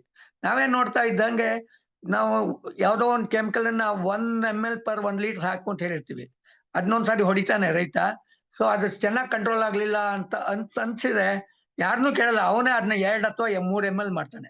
ಇದು ಹೆಚ್ಚು ಮೈಕ್ರೋ ಆರ್ಗ್ಯಾನಿಸಮ್ ಕ್ರಿಯೇಟ್ ಆಗಿ ನಮ್ಮ ಮೈಕ್ರೋಬ್ಸ್ ಅಂತ ಹೇಳ್ತೀವಿ, ಮೈಕ್ರೋಬಯೋಮ್ ಅಥವಾ ಮೈಕ್ರೋಬ್ಸ್ ಕಡಿಮೆ ಆಗ್ತಾ ತೊಂದರೆ ಆಗ್ತಾ ಹೋಗ್ತಾ ಇದೆ. ಈಗ ನಾವು ಸಾಯಿಲ್ ಅನ್ನ ಒಂದು ನಿರ್ಜೀವ ವಸ್ತುನಲ್ಲ, ಜೀವಿ ಅಂತ ಹೇಳ್ತೀವಿ. ಸೊ ನಮಗೆ ಗೊತ್ತಿಲ್ದಂಗೆ ಅದರಲ್ಲಿ ಸಾಕಷ್ಟು ಜೀವಿಗಳನ್ನ ನಾವು ಕೊಂದು ಹಾಕ್ಬಿಟ್ಟಿದೀವಿ. ಒಂದು ಕಾರಣ ಕೆಮಿಕಲ್ಸ್ ಇಂದ, ಇನ್ನೊಂದು ಒಂದು ಒಳ್ಳೆ ಮಣ್ಣು ಅಂದ್ರೆ ಅದರಲ್ಲಿ ಆರ್ಗ್ಯಾನಿಕ್ ಕಾರ್ಬನ್ ಅಂತೀವಿ, ಸಾವಯವ ಇಂಗಾಲ 3%, 2-3% ಇದ್ರೆ ತುಂಬಾ ಒಳ್ಳೇದು.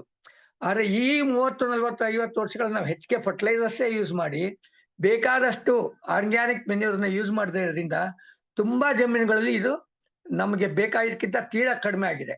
ಆರ್ಗ್ಯಾನಿಕ್ ಕಾರ್ಬನ್ ಕಡಿಮೆ ಆದ ಕೂಡಲೇ ಮೈಕ್ರೋ ಆರ್ಗ್ಯಾನಿಸಮ್ಸ್ ಕಡಿಮೆ ಆಗ್ತವೆ. ಯಾಕಂದ್ರೆ ಅವಕ್ಕೆ ಹ್ಯೂಮಸ್ ಬೇಕೇ ಬೇಕು. ಆ ಹ್ಯೂಮಸ್ ಕಡಿಮೆ ಹ್ಯೂಮಸ್ ಅಲ್ಲಿ ಇಂಗಾಲ ಇರುತ್ತೆ, ಆರ್ಗ್ಯಾನಿಕ್ ಇಂಗಾಲ. ಅದು ಕಡಿಮೆ ಆದ ಕೂಡಲೇ ನ್ಯಾಚುರಲ್ ಆಗಿ ಈ ಆರ್ಗ್ಯಾನಿಕ್ ಮೈಕ್ರೋ ಆರ್ಗ್ಯಾನಿಸಮ್ಸ್ ಪಾಪ್ಯುಲೇಷನ್ ಕಡಿಮೆ ಆಗುತ್ತೆ, ಅಥವಾ ಕೆಲವು ಆರ್ಗ್ಯಾನಿಸಮ್ಸ್ ಇರೋದೇ ಇಲ್ಲ. ಈ ತರ ಪರಿಸ್ಥಿತಿ ಬರುತ್ತೆ. ಅದೇ ರೀತಿ ಎರೆಹುಳುಗಳು, ನಾವೇ ನೋಡ್ತಿದ್ದಂಗೆ ತೋಟಗಳಲ್ಲಿ ನಾವು ಸಣ್ಣವರಾದಾಗ ಬೇಕಾದಷ್ಟು ಲಕ್ಷಾಂತರ ಎರೆಹುಳುಗಳು ಕಾಣ್ತಾ ಇದ್ವು. ಈಗ ಎರೆಹುಳುಗಳು ನೋಡೋದೇ ಕಷ್ಟ. ಸೊ ಇದು ಕೂಡ ಎರೆಹುಳುಗಳು ಮಾಡೋ ಅಷ್ಟು ಕೆಲಸ ಯಾರು ಮಾಡಲ್ಲ, ಯಾಕೆಂದ್ರೆ ಅವು ಜಮೀನನ್ನ ನ್ಯಾಚುರಲ್ ಆಗಿ ಉಳುಮೆ ಮಾಡ್ತಾ ಇರ್ತವೆ. ಸೊ ಇದು ಕೂಡ ನಮ್ಗೆ ತಪ್ಪಿ ತೊಂದರೆ ಆಗ್ತಾ ಇದೆ. ಈ ಕಾರಣದಿಂದಲೂ ಸಹ ನಾವು ಸಾವಯವದ ಕಡೆಗೆ ಹೆಜ್ಜೆ ಹಾಕ್ಬೇಕಾಗಿದೆ. ಮತ್ತೆ ಕೃಷಿ ರಾಸಾಯನಿಕಗಳಿಂದ ಮನುಷ್ಯನಿಗೆ, ಪ್ರಾಣಿಗಳಿಗೆ, ಜಲಚರಗಳಿಗೆ ತೊಂದರೆ ಆಗುತ್ತೆ. ಜಲಚರಗಳಿಗೆ ಹೆಂಗ್ ತೊಂದರೆ ಆಗುತ್ತೆ ಅಂದ್ರೆ, ನಮ್ಮ ಈ ಬೇಡದೇ ಇರೋ ಕೆಮಿಕಲ್ಸ್ ನೀರಲ್ಲಿ ಹರಿದೋಗ್ತವೆ. ಸಣ್ಣ ಸಣ್ಣ ಕಾಲುವೆಗಳಿಂದ ದೊಡ್ಡ ಕಾಲುವೆಗಳು ಹೋಗ್ತವೆ, ಆಮೇಲೆ ಹಾಗೆ ನದಿಗೆ ಮತ್ತೆ ಸಮುದ್ರಕ್ಕೆ ಹೋಗ್ತವೆ. ಈ ನದಿಯಲ್ಲಿ ಮತ್ತೆ ಸಮುದ್ರದಲ್ಲಿರುವ ಮೀನು ಮತ್ತೆ ಇತರ ಜಲಚರಗಳನ್ನು ಇದನ್ನ ಸೇವಿಸಿದಾಗ ಅವುಗಳಲ್ಲಿ ಕಾನ್ಸಂಟ್ರೇಟ್ ಆಗುತ್ತೆ ಈ ಕೆಮಿಕಲ್ಸ್. ಮತ್ತೆ ಆ ಮೀನು ಅಥವಾ ಪ್ರಾಣ ಮನುಷ್ಯ ತಿಂದಾಗ ಮನುಷ್ಯನಲ್ಲೂ ಅವು ಕಾನ್ಸಂಟ್ರೇಟ್ ಆಗ್ತವೆ, ಹೀಗೆ ಅವು ವಿಷ ಆಗ್ತವೆ. ಸೊ ನಮಗೆ ಭೂಮಿಯಲ್ಲಿ ಅಷ್ಟು ವಿಷ ಅನ್ನಿಸ್ಕೊಳ್ದೇ ಇರೋದು ಕೂಡ ಈ ಒಂದು ಬಯೋಲಾಜಿಕಲ್ ಸೈಕಲ್ ಅಲ್ಲಿ ಕಾನ್ಸಂಟ್ರೇಟ್ ಆಗ್ತಾ ಹೋಗಿ ಅದು ವಿಷವಾಗಿ ಪರಿಣಾಮ ಆಗುತ್ತೆ. ಈ ಕಾರಣದಿಂದಲೂ ಸಹ ನಾವು ಸಾವಯವ ಪದ್ಧತಿಗೆ ಬರುವ ಅವಶ್ಯಕತೆ ಇದೆ.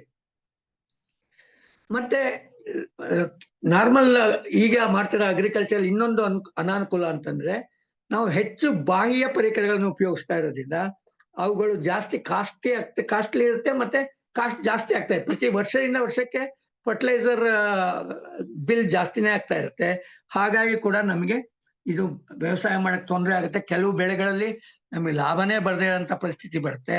ಸೊ ಅದರಿಂದ ಕೂಡ ನಾವು ಸಾವಯವ ಪದ್ಧತಿಗೆ ಹೋಗೋದು ಒಳ್ಳೇದು. ಆದ್ರೆ ಇಲ್ಲಿ ನಾನು ಮತ್ತೆ ಹೇಳ್ದಂಗೆ ಇದರಲ್ಲಿ ನಾವು ಬ್ಯಾಲೆನ್ಸ್, ದ್ವಂದ್ವ ಇದ್ದೇ ಇದೆ. ನಾವು ಸಾವಯವ ಪದ್ಧತಿಗೆ ಹೋದ್ರೆ ನನ್ನ ಬೆಳೆ ಕಡಿಮೆ ಆಯ್ತು, ಮತ್ತೆ ನನಗೆ ತೊಂದರೆ ಆಗ್ತಾ ಇದೆ ಅಂದ್ರೆ, ನಾವು ಈ ಶ್ರೀಪತಿ ಸ್ಟ್ರೆಸ್ ಮಾಡ್ದಂಗೆ ನಾವು ಅತಿ ಆಸೆ ಇಲ್ದಲೆ ನಾರ್ಮಲ್ ಆಗಿ ಸುಸ್ಥಿರವಾಗಿ ಬಹಳ ವರ್ಷಗಳ ಕಾಲವರೆಗೆ ನಮ್ಮ ಭೂಮಿ ಮತ್ತು ಮಣ್ಣು ಮತ್ತು ಪರಿಸರವನ್ನ ಉಳಿಸ್ಕೊತೀವಿ ಅಂತಂದ್ರೆ ನಾವು ಸ್ವಲ್ಪ ಕಡಿಮೆ ಆದಾಯ ಬಂದ್ರು ಪರವಾಗಿಲ್ಲ, ಕಡಿಮೆ ಉತ್ಪನ್ನ ಮತ್ತು ಕಡಿಮೆ ಆದಾಯ ಬಂದ್ರು ಪರವಾಗಿಲ್ಲ, ನಾವು ಇದನ್ನೇ ಮಾಡೋಣ ಅನ್ನೋ ಒಂದು ದೃಢ ಸಂಕಲ್ಪದಿಂದ ಮುಂದೆ ಹೋಗ್ಬೇಕಾಗುತ್ತೆ. ಈಗ ಸಾವಯವ ಕೃಷಿ ತತ್ವಗಳಲ್ಲಿ ಮುಖ್ಯವಾದ್ದೇನು ಅಂದ್ರೆ ನಾವೇನ್ ಮಾಡ್ತೀವಿ ಅಂದ್ರೆ ಮಧ್ಯೆ ಯಾರಿಗಾರು ಕ್ವಶನ್ ಅಲ್ಲೇ ಕೇಳೋಂಥದ್ದಿದ್ರೆ ಕೇಳ್ಬೋದು, ಇಲ್ಲದೆ ಇದ್ರೆ ನಂತರದಲ್ಲಿ ಮುಗಿದ ಮೇಲೂ ಕೇಳ್ಬೋದು. ಯಾರ ಇದಾರ ಗೊತ್ತಿಲ್ಲ, ನಾನು ನೋಡ್ಲಿಲ್ಲ. ಅಪ್ಪಣ್ಣ ಇದಾರ ಜನಗಳು? ಎಲ್ರು ಇದೀವಿ. ಇದಾರೆ. ಇದೀರಾ? ಯಾರು ಇದ್ ಕೇಳ್ತಿಲ್ಲ, ನಾನು ಸುಮ್ನೆ ಹೇಳ್ಕೊಂಡು ಹೋಗ್ತೀನಿ ನಾನು, ಡೌಟ್ ಆಯ್ತು. ಮೋಸ್ಟ್ಲಿ ಕೊನೆಗೆ ಕ್ವಶನ್ಸ್ ಅಂತ ಎಲ್ಲ ಸುಮ್ಮನೆ ಅಂತ. ಓಕೆ. ಇದ್ರಲ್ಲಿ ಏನು ಅನುಕೂಲ ಅಂದ್ರೆ ಸತ್ವಗಳೇನಂದ್ರೆ ನಾವು ಭೂಮಿ, ನೀರು, ಬೆಳಕು, ಗಾಳಿ, ಸಸ್ಯ, ಪ್ರಾಣಿ, ಮನುಷ್ಯನು ಸೇರಿಸಿ ಎಲ್ಲಾ ಸಂಪನ್ಮೂಲಗಳನ್ನು ಸದ್ಬಳಕೆ ಮಾಡ್ಕೊಳ್ಳೋಕೆ ಒಂದು ಸಾವಯವ ಕೃಷಿ ಅನುವು ಮಾಡಿಕೊಡುತ್ತೆ. ಮತ್ತೆ ನೈಸರ್ಗಿಕ ಹಾನಿ ನಿಯಂತ್ರಣ ಆಗುತ್ತೆ. ಮತ್ತೆ ಮಣ್ಣಿನ ಫಲವತ್ತತೆ ಗುಣ ವೃದ್ಧಿ ಆಗುತ್ತೆ ಸ್ಲೋ ಆಗಿ, ಒಂದೇ ವರ್ಷದಲ್ಲಿ ಆಗದೆ ಇರ್ಬೋದು, 2, 3, 4 ವರ್ಷದಲ್ಲಿ ಆಗುತ್ತೆ. ಆಮೇಲೆ ಪ್ರಯೋಜಕ ಜೀವಿಗಳು ಅಂದ್ರೆ ಬೆನಿಫಿಷಿಯಲ್ ಇನ್ಸೆಕ್ಟ್ಸ್ ಜಾಸ್ತಿ ಆಗ್ತವೆ. ಇನ್ಸೆಕ್ಟ್ಸ್ ಅಂತ ಹೇಳಕ್ಕಾಗಲ್ಲ, ಅನಿಮಲ್ಸ್ ಅಂತಲೂ ಹೇಳ್ಬೋದು. ಯಾಕೆಂದ್ರೆ ಪ್ರಯೋಜಕ ಜೀವಿಗಳು ಬರೀ ಇನ್ಸೆಕ್ಟ್ಸ್ ಅಲ್ಲ, ಕೆಲವು ಜೇಡ ಜಾತಿಯವು ಕೂಡ ಪ್ರಯೋಜಕ ಇನ್ಸೆಕ್ಟ್ಸ್ ಇದಾವೆ. ಹಕ್ಕಿಗಳು ಕೂಡ ಪ್ರಯೋಜಕ ಪ್ರಾಣಿಗಳಿದಾವೆ. ಪ್ರಾಣಿಗಳು ಅಂತ ಹೇಳೋದು ಮುಖ್ಯ, ಜೀವಿಗಳು ಅಂತ ಹೇಳೋದು.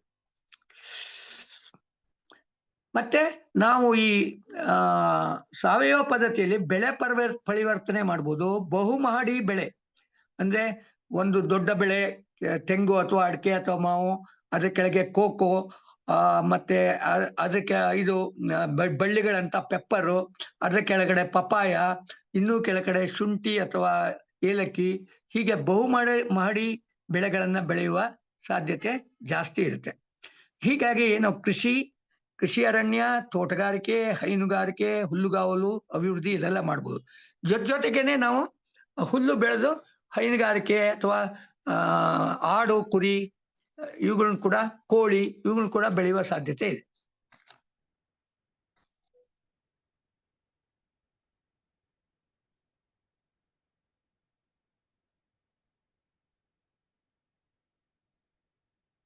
ಆದ್ರೆ ಸಾವಯವ ಕೃಷಿಗೆ ನಾನು ಆಗ್ಲೇ ಹೇಳ್ದಂಗೆ ಸಡನ್ ಆಗಿ ಜಂಪ್ ಆಗಕ್ಕಾಗಲ್ಲ, ಸ್ವಲ್ಪ ತಯಾರಿ ಬೇಕಾಗುತ್ತೆ. ಯಾಕಂದ್ರೆ ನಾವು ಈ ನಾರ್ಮಲ್ ಪದ್ಧತಿ ಕೆಮಿಕಲ್ ಅಗ್ರಿಕಲ್ಚರ್ಗೆ ಹೊಂದ್ಕೊಂಡ್ಬಿಟ್ಟಿದ್ವಿ.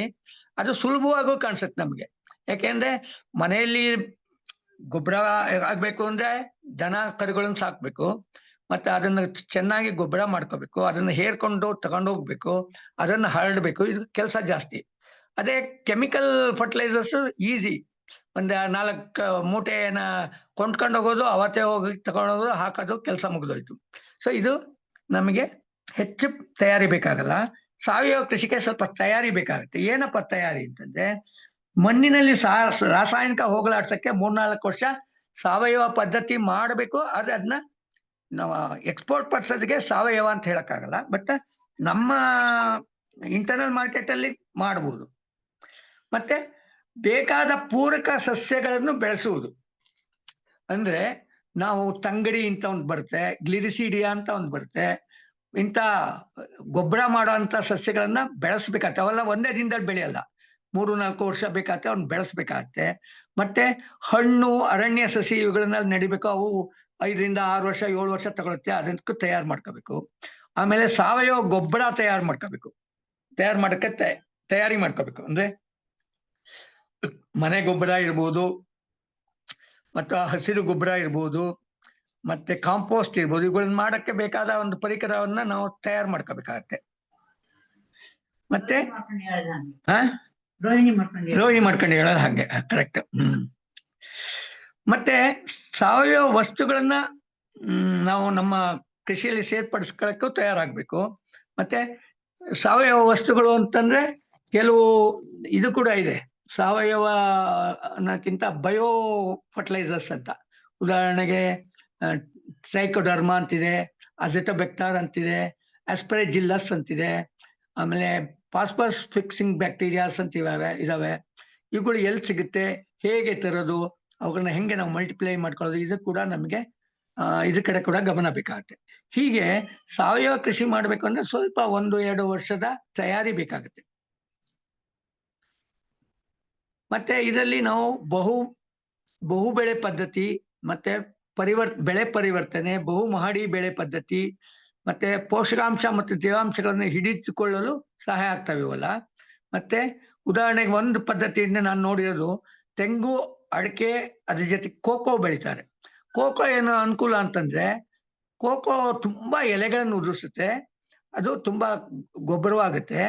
ಮತ್ತೆ ಕೋಕೋ ಕೂಡ ಒಂದು ಬೆಳೆಯಾಗಿ ಮಧ್ಯೆ ಒಂದ್ ಸ್ವಲ್ಪ ವರ್ಷ ಅದು ಇಲ್ಲ ಯಾರು ತಗೊಳಲ್ಲ ಅನ್ನಂಗಾಗಿ ಇದ್ದ ಕೋಕೋ ಕೂಡ ಕಟ್ ಮಾಡಿ ಬಿಸಾಕಿದ್ರು. ಆದ್ರೆ ಈಗ ಮತ್ತೆ ಕೋಕೋವನ್ನ ಪರ್ಚೇಸ್ ಮಾಡ್ತಾ ಇದ್ದಾರೆ. ಮತ್ತೆ ನಾವು ಇದನ್ನ ಈಸಿಯಾಗಿ ಕಳಿಸ್ಕೊಡಕ್ ಕೂಡ ವ್ಯವಸ್ಥೆ ಇದೆ. ಮತ್ತೆ ಎಲ್ಲಿ ಇದು? ಇದು ಪುತ್ತೂರಲ್ಲಿ ಪರ್ಚೇಸ್ ಮಾಡ್ತಾರೆ. ಎಷ್ಟು ಸಿಸ್ಟಮ್ ಚೆನ್ನಾಗಿದೆ ಅಂದ್ರೆ, ನೀವು ಇಲ್ಲಿ ಬೆಳೆದ ಕೋಕೋನ ಕರೆಕ್ಟ್ ಆಗಿ ಪ್ಯಾಕ್ ಮಾಡಿ ಇಲ್ಲಿಂದ ಪೋಸ್ಟಲ್ ಕಳ್ಸಿದ್ ಕೂಡ ನೀವು ಎಷ್ಟು ತೂಕ ಮಾಡಿ ಕಳ್ಸಿದ್ರೆ ಅವರು ನೋಡಿ, ಕೆಲವು ಸಂದರ್ಭದಲ್ಲಿ ನಮ್ಮ ತೂಕಕ್ಕಿಂತ ಜಾಸ್ತಿ ತೂಕ ಇರುತ್ತೆ ಗೊತ್ತಿಲ್ದಲೆ ಮಿಸ್ಟೇಕ್ ಆಗಿ, ಅದನ್ನ ಕೂಡ ಕರೆಕ್ಟ್ ಆಗಿ ತೂಕ ಮಾಡಿ ಅದು ಎಷ್ಟು ಅಮೌಂಟ್ ಆಗತ್ತೆ ಅವತ್ತಿನ ರೇಟ್ ಅನ್ನ ಕಳಿಸ್ಕೊಟ್ಬಿಡ್ತಾರೆ. ತುಂಬಾ ಚೆನ್ನಾಗಿದೆ ಸಿಸ್ಟಮು, ಇದನ್ನ ಕೂಡ ಮಾಡ್ಬೋದು. ಮತ್ತೆ ಬಾಳೆ ಅಂದ್ರೆ ಕೆಲವು ಬೆಳೆಗಳು, ಈಗ ಬಾಳೆ ನಾವು ಹಾಕಿ ಲಾಸ್ ಮಾಡ್ಕೊಂಡೆ, ಅದು ಬೇರೆ ಪ್ರಶ್ನೆ. ಕೆಲವು ಸಾರಿ ಅನುಕೂಲ ಆಗುತ್ತೆ, ಕೆಲವು ಸಾರಿ ಅನಾನುಕೂಲ ಆಗುತ್ತೆ. ಆದ್ರೆ ನಾವು ಇವನ್ನ ಕಾಫಿ ಬೆಳಿಬಹುದು, ಕರಿಬೇವು ಬೆಳಿಬಹುದು. ಕರಿಬೇವನ್ನ ಕೆಲವರು ಬೆಳೆದು ಅಂದ್ರೆ ಈ ಸಿಟಿ ಪಕ್ಕ ಬೆಳೆದು ಚೆನ್ನಾಗಿ ದುಡ್ಡು ಮಾಡ್ತಾ ಇದೆ. ಸುವಾಸಿನಿ ಅಂತ ಒಂದು ಕರಿಬೇವು ಇದೆ, ವಾಸನೆ ಕೂಡ ಚೆನ್ನಾಗಿರುತ್ತೆ, ಮತ್ತೆ ಅದಕ್ಕೆ ಡಿಮ್ಯಾಂಡ್ ಕೂಡ ಜಾಸ್ತಿ ಇದೆ. ಮತ್ತೆ ಅದು ಎಲೆ ರೂಪದಲ್ಲಿ ಇರೋದ್ರಿಂದ ಕ್ವಾಂಟಿಟಿ ತುಂಬಾ ಬರುತ್ತೆ, ಪರ್ ಯೂನಿಟ್ ಏರಿಯಾದಲ್ಲಿ ಕ್ವಾಂಟಿಟಿ ತುಂಬಾ ಬರುತ್ತೆ. ಹಾಗಾಗಿ ಇದನ್ನು ಕೂಡ ಬೆಳಿಬಹುದು. ಸೀಬೆ ಬೆಳಿಬಹುದು. ಸೀಬೆ ಯಾಕೆ ಬೆಳಿಬೇಕು ಅಂದ್ರೆ ನಮಗೆ ಏನದು ಒಂದು, ಮತ್ತೆ ಈ ಅಳಿಲು ಮುಂತಾದ ಸೀಬೆ ತಿಂದ್ರೆ ನಿಮಗೆ ಅಡಿಕೆ ಗಿಡದಲ್ಲಿ ಏನ್ ಮಾಡ್ತಾವೆ ಇಲ್ದೇ ಇದ್ರೆ ಅಡಿಕೆ ಕಾಯನ್ನ ಸಣ್ಣ ಇದನ್ನ ಕೊಯ್ದ್ಬಿಟ್ಟು ಅದರ ಮಧ್ಯೆ ಒಂಚೂರು ಸಿಹಿ ಇರುತ್ತೆ, ಅದನ್ನ ಕಚ್ಚಿ ಬಿಸಾಕ್ಬಿಡ್ತವೆ. ಇದು ಕಡಿಮೆ ಆಗುತ್ತೆ. ಈ ತರ ನಾವು ಆಲ್ಟರ್ನೇಟಿವ್ಸ್ ಕ್ರಿಯೇಟ್ ಮಾಡ್ಬೋದು. ಮತ್ತೆ ಹುಲ್ಲಂತೂ ಬೆಳೆಯಬಹುದು. ಹುಲ್ಲಿಂದ ನಾವು ದನಕರುಗಳನ್ನು ಬೆಳೆಯಕ್ಕೆ ಆಡು, ಅಂದ್ರೆ ಯಾಕೆ ಆಡು ಅಂತ ನಾವು ಬೆಳೆದೇ ಇರ್ಬೋದು, ಬಟ್ ಆಡನ್ನ ಸಾಕೋರು, ಕುರಿ ಸಾಕೋರು ಕೋಳಿ ಸಾಕೋರು ಬೇಕಾಷ್ಟಿದ್ದಾರೆ, ಅವ್ರಿಗೆ ಅನುಕೂಲ ಆಗುತ್ತೆ. ಬಟ್ ಅವುಗಳಿಂದ ಅನುಕೂಲ ಏನಂತಂದ್ರೆ ಗೊಬ್ಬರ ಬರುತ್ತೆ ಒಂದು, ಮತ್ತೆ ಕೋಳಿ ತೋಟದಲ್ಲಿ ತುಂಬಾ ಅನುಕೂಲ ಮಾಡುತ್ತೆ. ಯಾಕಂದ್ರೆ ಈಗ ಮಾವಿನಲ್ಲಿ ಇರೋ ಪೆಸ್ಟ್ಗಳು, ತುಂಬಾ ಗಿಡಗಳ ಪೆಸ್ಟ್ಗಳು ಏನಾಗ್ತವೆ ಅಂದ್ರೆ ಹಣ್ಣು ತಿಂದು ಆದ್ಮೇಲೆ ಅವು ನೆಲದಲ್ಲಿ ಹೋಗಿ ಪ್ಯೂಪೇಟ್ ಆಗ್ತವೆ. ನಿಮಗೆ ಗೊತ್ತಿರಂಗೆ ಇನ್ಸೆಕ್ಟ್ಸ್ಗಳಲ್ಲಿ 4 ರೂಪ ಇರುತ್ತೆ: ಎಗ್ಗು, ಲಾರ್ವಾ, ಮತ್ತೆ ಪ್ಯೂಪ, ಮತ್ತೆ ಅಡಲ್ಟ್. ಪ್ಯೂಪಲ್ ಸ್ಟೇಜ್ ನೆಲದಲ್ಲಿ ಹೋಗಿ ಹುಡ್ಕೊಂಡು ಮಾಡ್ತಿರ್ತವೆ. ಆ ಸಂದರ್ಭದಲ್ಲಿ ನಾವು ಕೋಳಿಗಳು ಓಡಾಡ್ತಾ ಇದ್ರೆ ಅವು ಹುಡುಕಿ ಅದನ್ನ ತಿಂತವೆ, ಅಥವಾ ಸ್ವಲ್ಪ ನೆಲನ ಕೆದಿಕ್ ಕೊಟ್ಬಿಟ್ರಂತೂ ಭಾರಿ ಖುಷಿಯಾಗಿ ತಿಂತವೆ. ಈ ರೀತಿಯಲ್ಲಿ ಅನುಕೂಲಗಳಾಗತ್ತೆ.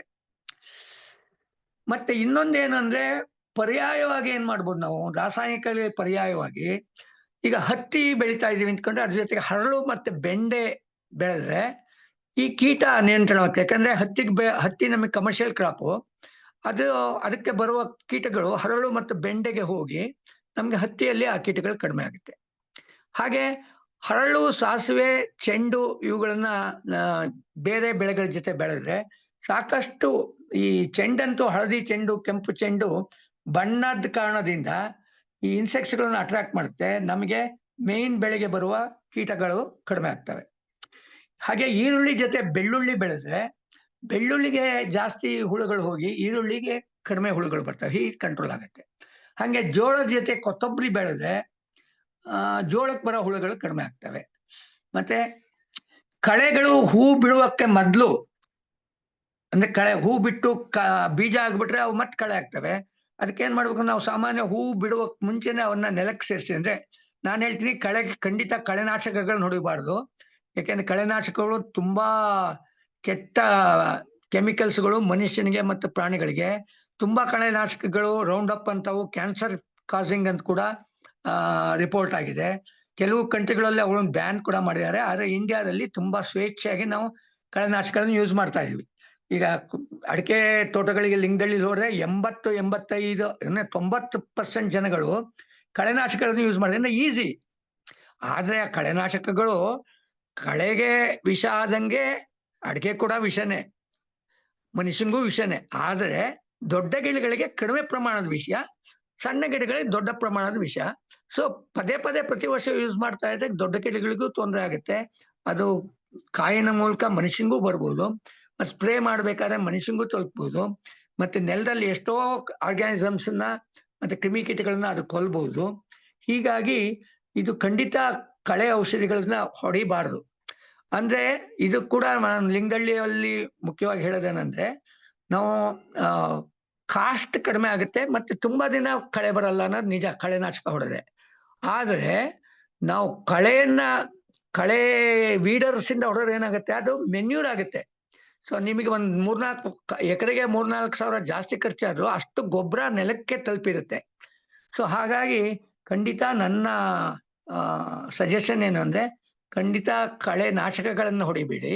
ಅಂದ್ರೆ ವೀಡಿಸೈಡ್ ಅಂತಾರೆ, ಇದು ಕೂಡ ವೀಡಿಸೈಡ್ ಅನ್ನೋದು ಕೂಡ ತಪ್ಪು. ಯಾಕೆಂದ್ರೆ ಯಾವುದೇ ಗಿಡಗಳನ್ನು ಸಾಯಿಸುವ ವಸ್ತುಗಳು ವೀಡನ್ ಮಾತ್ರ ಸಾಯಿಸಲ್ಲ. ಸೊ ಅದಕ್ಕೆ ಕರೆಕ್ಟ್ ನಮ್ಗೆ ಕೃಷ್ಣಶಾಸ್ತ್ರಿ ಅಂತ ಫಿಸಿಯಾಲಜಿ ಪ್ರೊಫೆಸರ್ ಇದ್ರು, ಅವ್ರು ವೀಡಿಸೈಡ್ ಅನ್ಕೊಳ್ಳಿ ಬೈಯವರು. It is not weedicide, is herbicide ಅಂತ. ಅಂದ್ರೆ ಯಾವುದೇ ಗಿಡಗಳನ್ನ ಸಾಯಿಸುತ್ತೆ ಅದು, ಇಟ್ಸ್ ನಾಟ್ ವೀಡಿಸೈಡ್. ಸೊ ಇವುಗಳನ್ನ ಉಪಯೋಗಿಸೋದು ತುಂಬಾ ಕೆಟ್ಟದು. ಆದಷ್ಟು ಇದನ್ನ ಕಡಿಮೆ ಮಾಡ್ಬೇಕು. ಕೆಲವರು ಬಿಡ್ತಾ ಇದ್ದಾರೆ, ಆದ್ರೆ ತುಂಬಾ ಜನ ಉಪಯೋಗಿಸ್ತಾ ಇದ್ದಾರೆ. ಮತ್ತೆ ಈ ಬೇವಿನ ಬೀಜದ ಪುಡಿ ಅದನ್ನ ಉಪಯೋಗಿಸಿ, ಗೋಮೂತ್ರ ಉಪಯೋಗಿಸಿ, ಇದನ್ನ ನೆನ್ಸೋದು ಅದ್ರಲ್ಲಿ ಪದ್ಧತಿ ಇದೆ, ಅದನ್ನ ಡೀಟೇಲ್ಸ್ಗೆ ಹೋಗಲ್ಲ ನಾನು. ಅದನ್ನ ಸ್ಪ್ರೇ ಮಾಡೋದ್ರಿಂದ ಸಾಕಷ್ಟು 30-40 ಟೈಪ್ ಕೀಟಗಳನ್ನ ನಿಯಂತ್ರಣ ಮಾಡಬಹುದು ಅಂತ ಪ್ರೂವ್ ಆಗಿದೆ. ಹಾಗೆ ಹುಳಿ ಮಜ್ಜಿಗೆ 3-4 ದಿನ ಹುಳಿ ಮಾಡಿಟ್ಟ ಮಜ್ಜಿಗೆನ 1ಕ್ಕೆ 10 ಭಾಗ ನೀರಲ್ಲಿ ಸೇರಿಸಿ ಸ್ಪ್ರೇ ಮಾಡಿದ್ರೆ ಸಾಕಷ್ಟು ರೋಗಗಳನ್ನ ನಿಯಂತ್ರಣ ಮಾಡೋಕ್ ಸಾಧ್ಯತೆ ಇದೆ. ಮತ್ತೆ ನಾವು ಸಾವಯವ ಗೊಬ್ಬರಗಳನ್ನ ಮಾಡಕ್ಕೂ ತಯಾರಾಗಬೇಕು. ತಿಪ್ಪೆ ಗೊಬ್ಬರ ಇರ್ಬೋದು, ಕಾಂಪೋಸ್ಟ್ ಮಾಡಕ್ ಸುಮಾರು ನಾಡಪ್ ಮೆಥಡ್, ಬೇರೆ ಬೇರೆ ಮೆಥಡ್ಗಳಿದಾವೆ. ಹಸಿರೆಲೆ ಗೊಬ್ಬರ ಮಾಡೋದು, ಎರೆಹುಳು ಗೊಬ್ಬರ ಅಂತ ತುಂಬಾ ಒಳ್ಳೇದು. ಎರೆಹುಳು ಗೊಬ್ಬರದಿಂದ ಬರೋ ನೀರು ಕೂಡ ತುಂಬಾ ಒಳ್ಳೇದು, ಇದನ್ನ ಕೂಡ ನಾವು ಉಪಯೋಗಿಸೋದು. ಮತ್ತೆ ಗ್ರೀನ್ ಮೆನ್ಯೂರ್ ಅಂತ ಡಯಾಂಚ, ಹುರುಳಿ, ಹೆಸರು, ಅಲಸಂದೆ, ಗ್ಲಿರಿಸೀಡಿಯಾ, ಹೊಂಗೆ, ಎಕ್ಕ ಇತ್ಯಾದಿಗಳನ್ನು ಕೂಡ ನಾವು ಉಪಯೋಗಿಸ್ಬೇಕು. ಮತ್ತೆ ಜೈವಿಕ ಗೊಬ್ಬರಗಳಾದ ರೈಸೋಬಿಯಂ, ಅಜಟೋಬ್ಯಾಕ್ಟರ್, ಅಜೋಸ್ಪಿರ್ಲಮ್, ಅಜೋಲಾ ಇವು ನೈಟ್ರೋಜನ್ ಕೊಡ್ತವೆ. ಹಾಗೇನೆ ಬ್ಯಾಸಿಲಸ್, ಸೂಡೋಮೋನಾಸ್, ಆಸ್ಪರ್ಜಿಲ್ಲಸ್ ನಾವು ನಮ್ಗೆ ಫಾಸ್ಫರಸ್ ಕೊಡ್ತವೆ. ಟ್ರೈಕೋಡರ್ಮಾ ಅದು ಕೂಡ ಉಪಯೋಗಿಸ್ಬೋದು ನೈಟ್ರೋಜನ್ಗೆ. ಹೀಗೆ ಇವು ಎಲ್ಲಿ ಸಿಗ್ತವೆ ಅಂದ್ರೆ, ಇವು ಸುಮಾರು ಲ್ಯಾಬ್ಗಳಲ್ಲಿ ಮತ್ತೆ ಯೂನಿವರ್ಸಿಟಿಗಳಲ್ಲಿ ಇವು ಸಿಗ್ತವೆ. ಅಲ್ಲದೆ ಇವುಗಳ ಮಿಕ್ಸ್ಚರ್ ಕೂಡ ಸಿಗುತ್ತೆ. ಇವನ್ನ ತಗೊಂಡು ನಮ್ಮ ಡೈರೆಕ್ಟ್ ಮಣ್ಣಿಗೆ ಸೇರಿಸಿ ಮಣ್ಣಿಗೆ ಹಾಕ್ಬೋದು, ಇಲ್ಲ ಗೊಬ್ಬರಕ್ಕೆ ಸೇರಿಸಿ ಹಾಕ್ಬೋದು. ಹೀಗೆ ಮಾಡೋದ್ರಿಂದ ಸಾಕಷ್ಟು ನಾವು ಇಂಪ್ರೂವ್ ಆಗ್ತಾ ಹೋಗುತ್ತೆ ಸಾಯಿಲು. ಇವನ್ನ ಪ್ರತಿ ವರ್ಷ ಹಾಕ್ಬೇಕಾಗಿಲ್ಲ, ಯಾಕಂದ್ರೆ ನಾವು ಒಂದ್ಸಾರಿ ಹಾಕಿದ್ರೆ ಅವು ಮತ್ತೆ ಅಲ್ಲೇ ಇವೆಲ್ಲ ಆರ್ಗ್ಯಾನಿಸಮ್ಸ್, ಹಂಗಾಗಿ ಮಲ್ಟಿಪ್ಲೈ ಆಗ್ತಾ ಇರ್ತವೆ. ಯಾಕೆ ಇವನ್ನ ಹಾಕ್ಬೇಕಂದ್ರೆ, ನಾವು ಸುಮಾರು ವರ್ಷ ಕೆಮಿಕಲ್ ಅಗ್ರಿಕಲ್ಚರ್ ಮಾಡಿ ಎಲ್ಲವನ್ನೂ ಸಾಯಿಸೋದ್ರಿಂದ ಇವನ್ನ ನಾವು ಹಾಕ್ಬೇಕು. ಇದು ನಾನು ಇಷ್ಟೊತ್ತು ಹೇಳ್ತಾ ಇರೋದು ಆರ್ಗ್ಯಾನಿಕ್ ಫಾರ್ಮಿಂಗ್. ಸೊ ನ್ಯಾಚುರಲ್ ಫಾರ್ಮಿಗೂ ಆರ್ಗ್ಯಾನಿಕ್ ಫಾರ್ಮಿಗೂ ಏನ್ ವ್ಯತ್ಯಾಸ ಅಂದ್ರೆ, ಆರ್ಗ್ಯಾನಿಕ್ ಫಾರ್ಮಿಂಗ್ ಅಲ್ಲಿ ನಾವು ಕೆಮಿಕಲ್ಸ್ ಯೂಸ್ ಮಾಡಲ್ಲ, ಬಟ್ ಹೊರಗಿನ ನಾವೇ ಮಾಡ್ಕೊಂಡ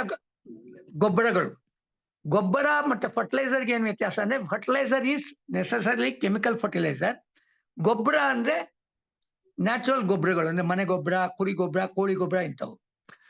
ಸೊ ಇವುಗಳನ್ನ ಬಿಟ್ಬಿಟ್ಟೆ ನಾನು.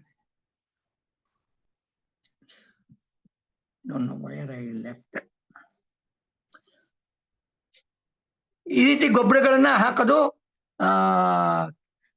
ಒಳ್ಳೇದು. ಮತ್ತೆ ಇದನ್ನ ಪೆಸ್ಟ್ಗಳನ್ನ ಕಂಟ್ರೋಲ್ ಮಾಡಕ್ಕೆ ಕೆಲವು ಎಲ್ಲ ಬಿಟ್ಟೆ ಜ್ಞಾಪಕ ಬಂತು. ಇವು ಎಲ್ಲಿ ಸಿಗುತ್ತೆ ಅಂತೇಳಿ, ಇವು ಯೂನಿವರ್ಸಿಟಿಯಲ್ಲಿ ಸಿಗುತ್ತೆ ಪ್ಯಾಕೆಟ್ಗಳಲ್ಲಿ, ಇದನ್ನ ತರಿಸ್ಕೋಬಹುದು. ಕೆಲವು ತುಂಬಾ ಯೂನಿವರ್ಸಿಟಿಗಳು ಮತ್ತೆ IIHR ಅವರು ನಾವು ಬರ್ರೆ ಕೂಡ ಇದ್ರಲ್ಲಿ ಕಳಿಸ್ತಾರೆ. ಯಾವ್ದ್ರಲ್ಲಿ ಅಂದ್ರೆ ಪೋಸ್ಟಲ್ಲಿ ಕಳಿಸ್ತಾರೆ, ಅದು ಪದ್ಧತಿ ಇದೆ.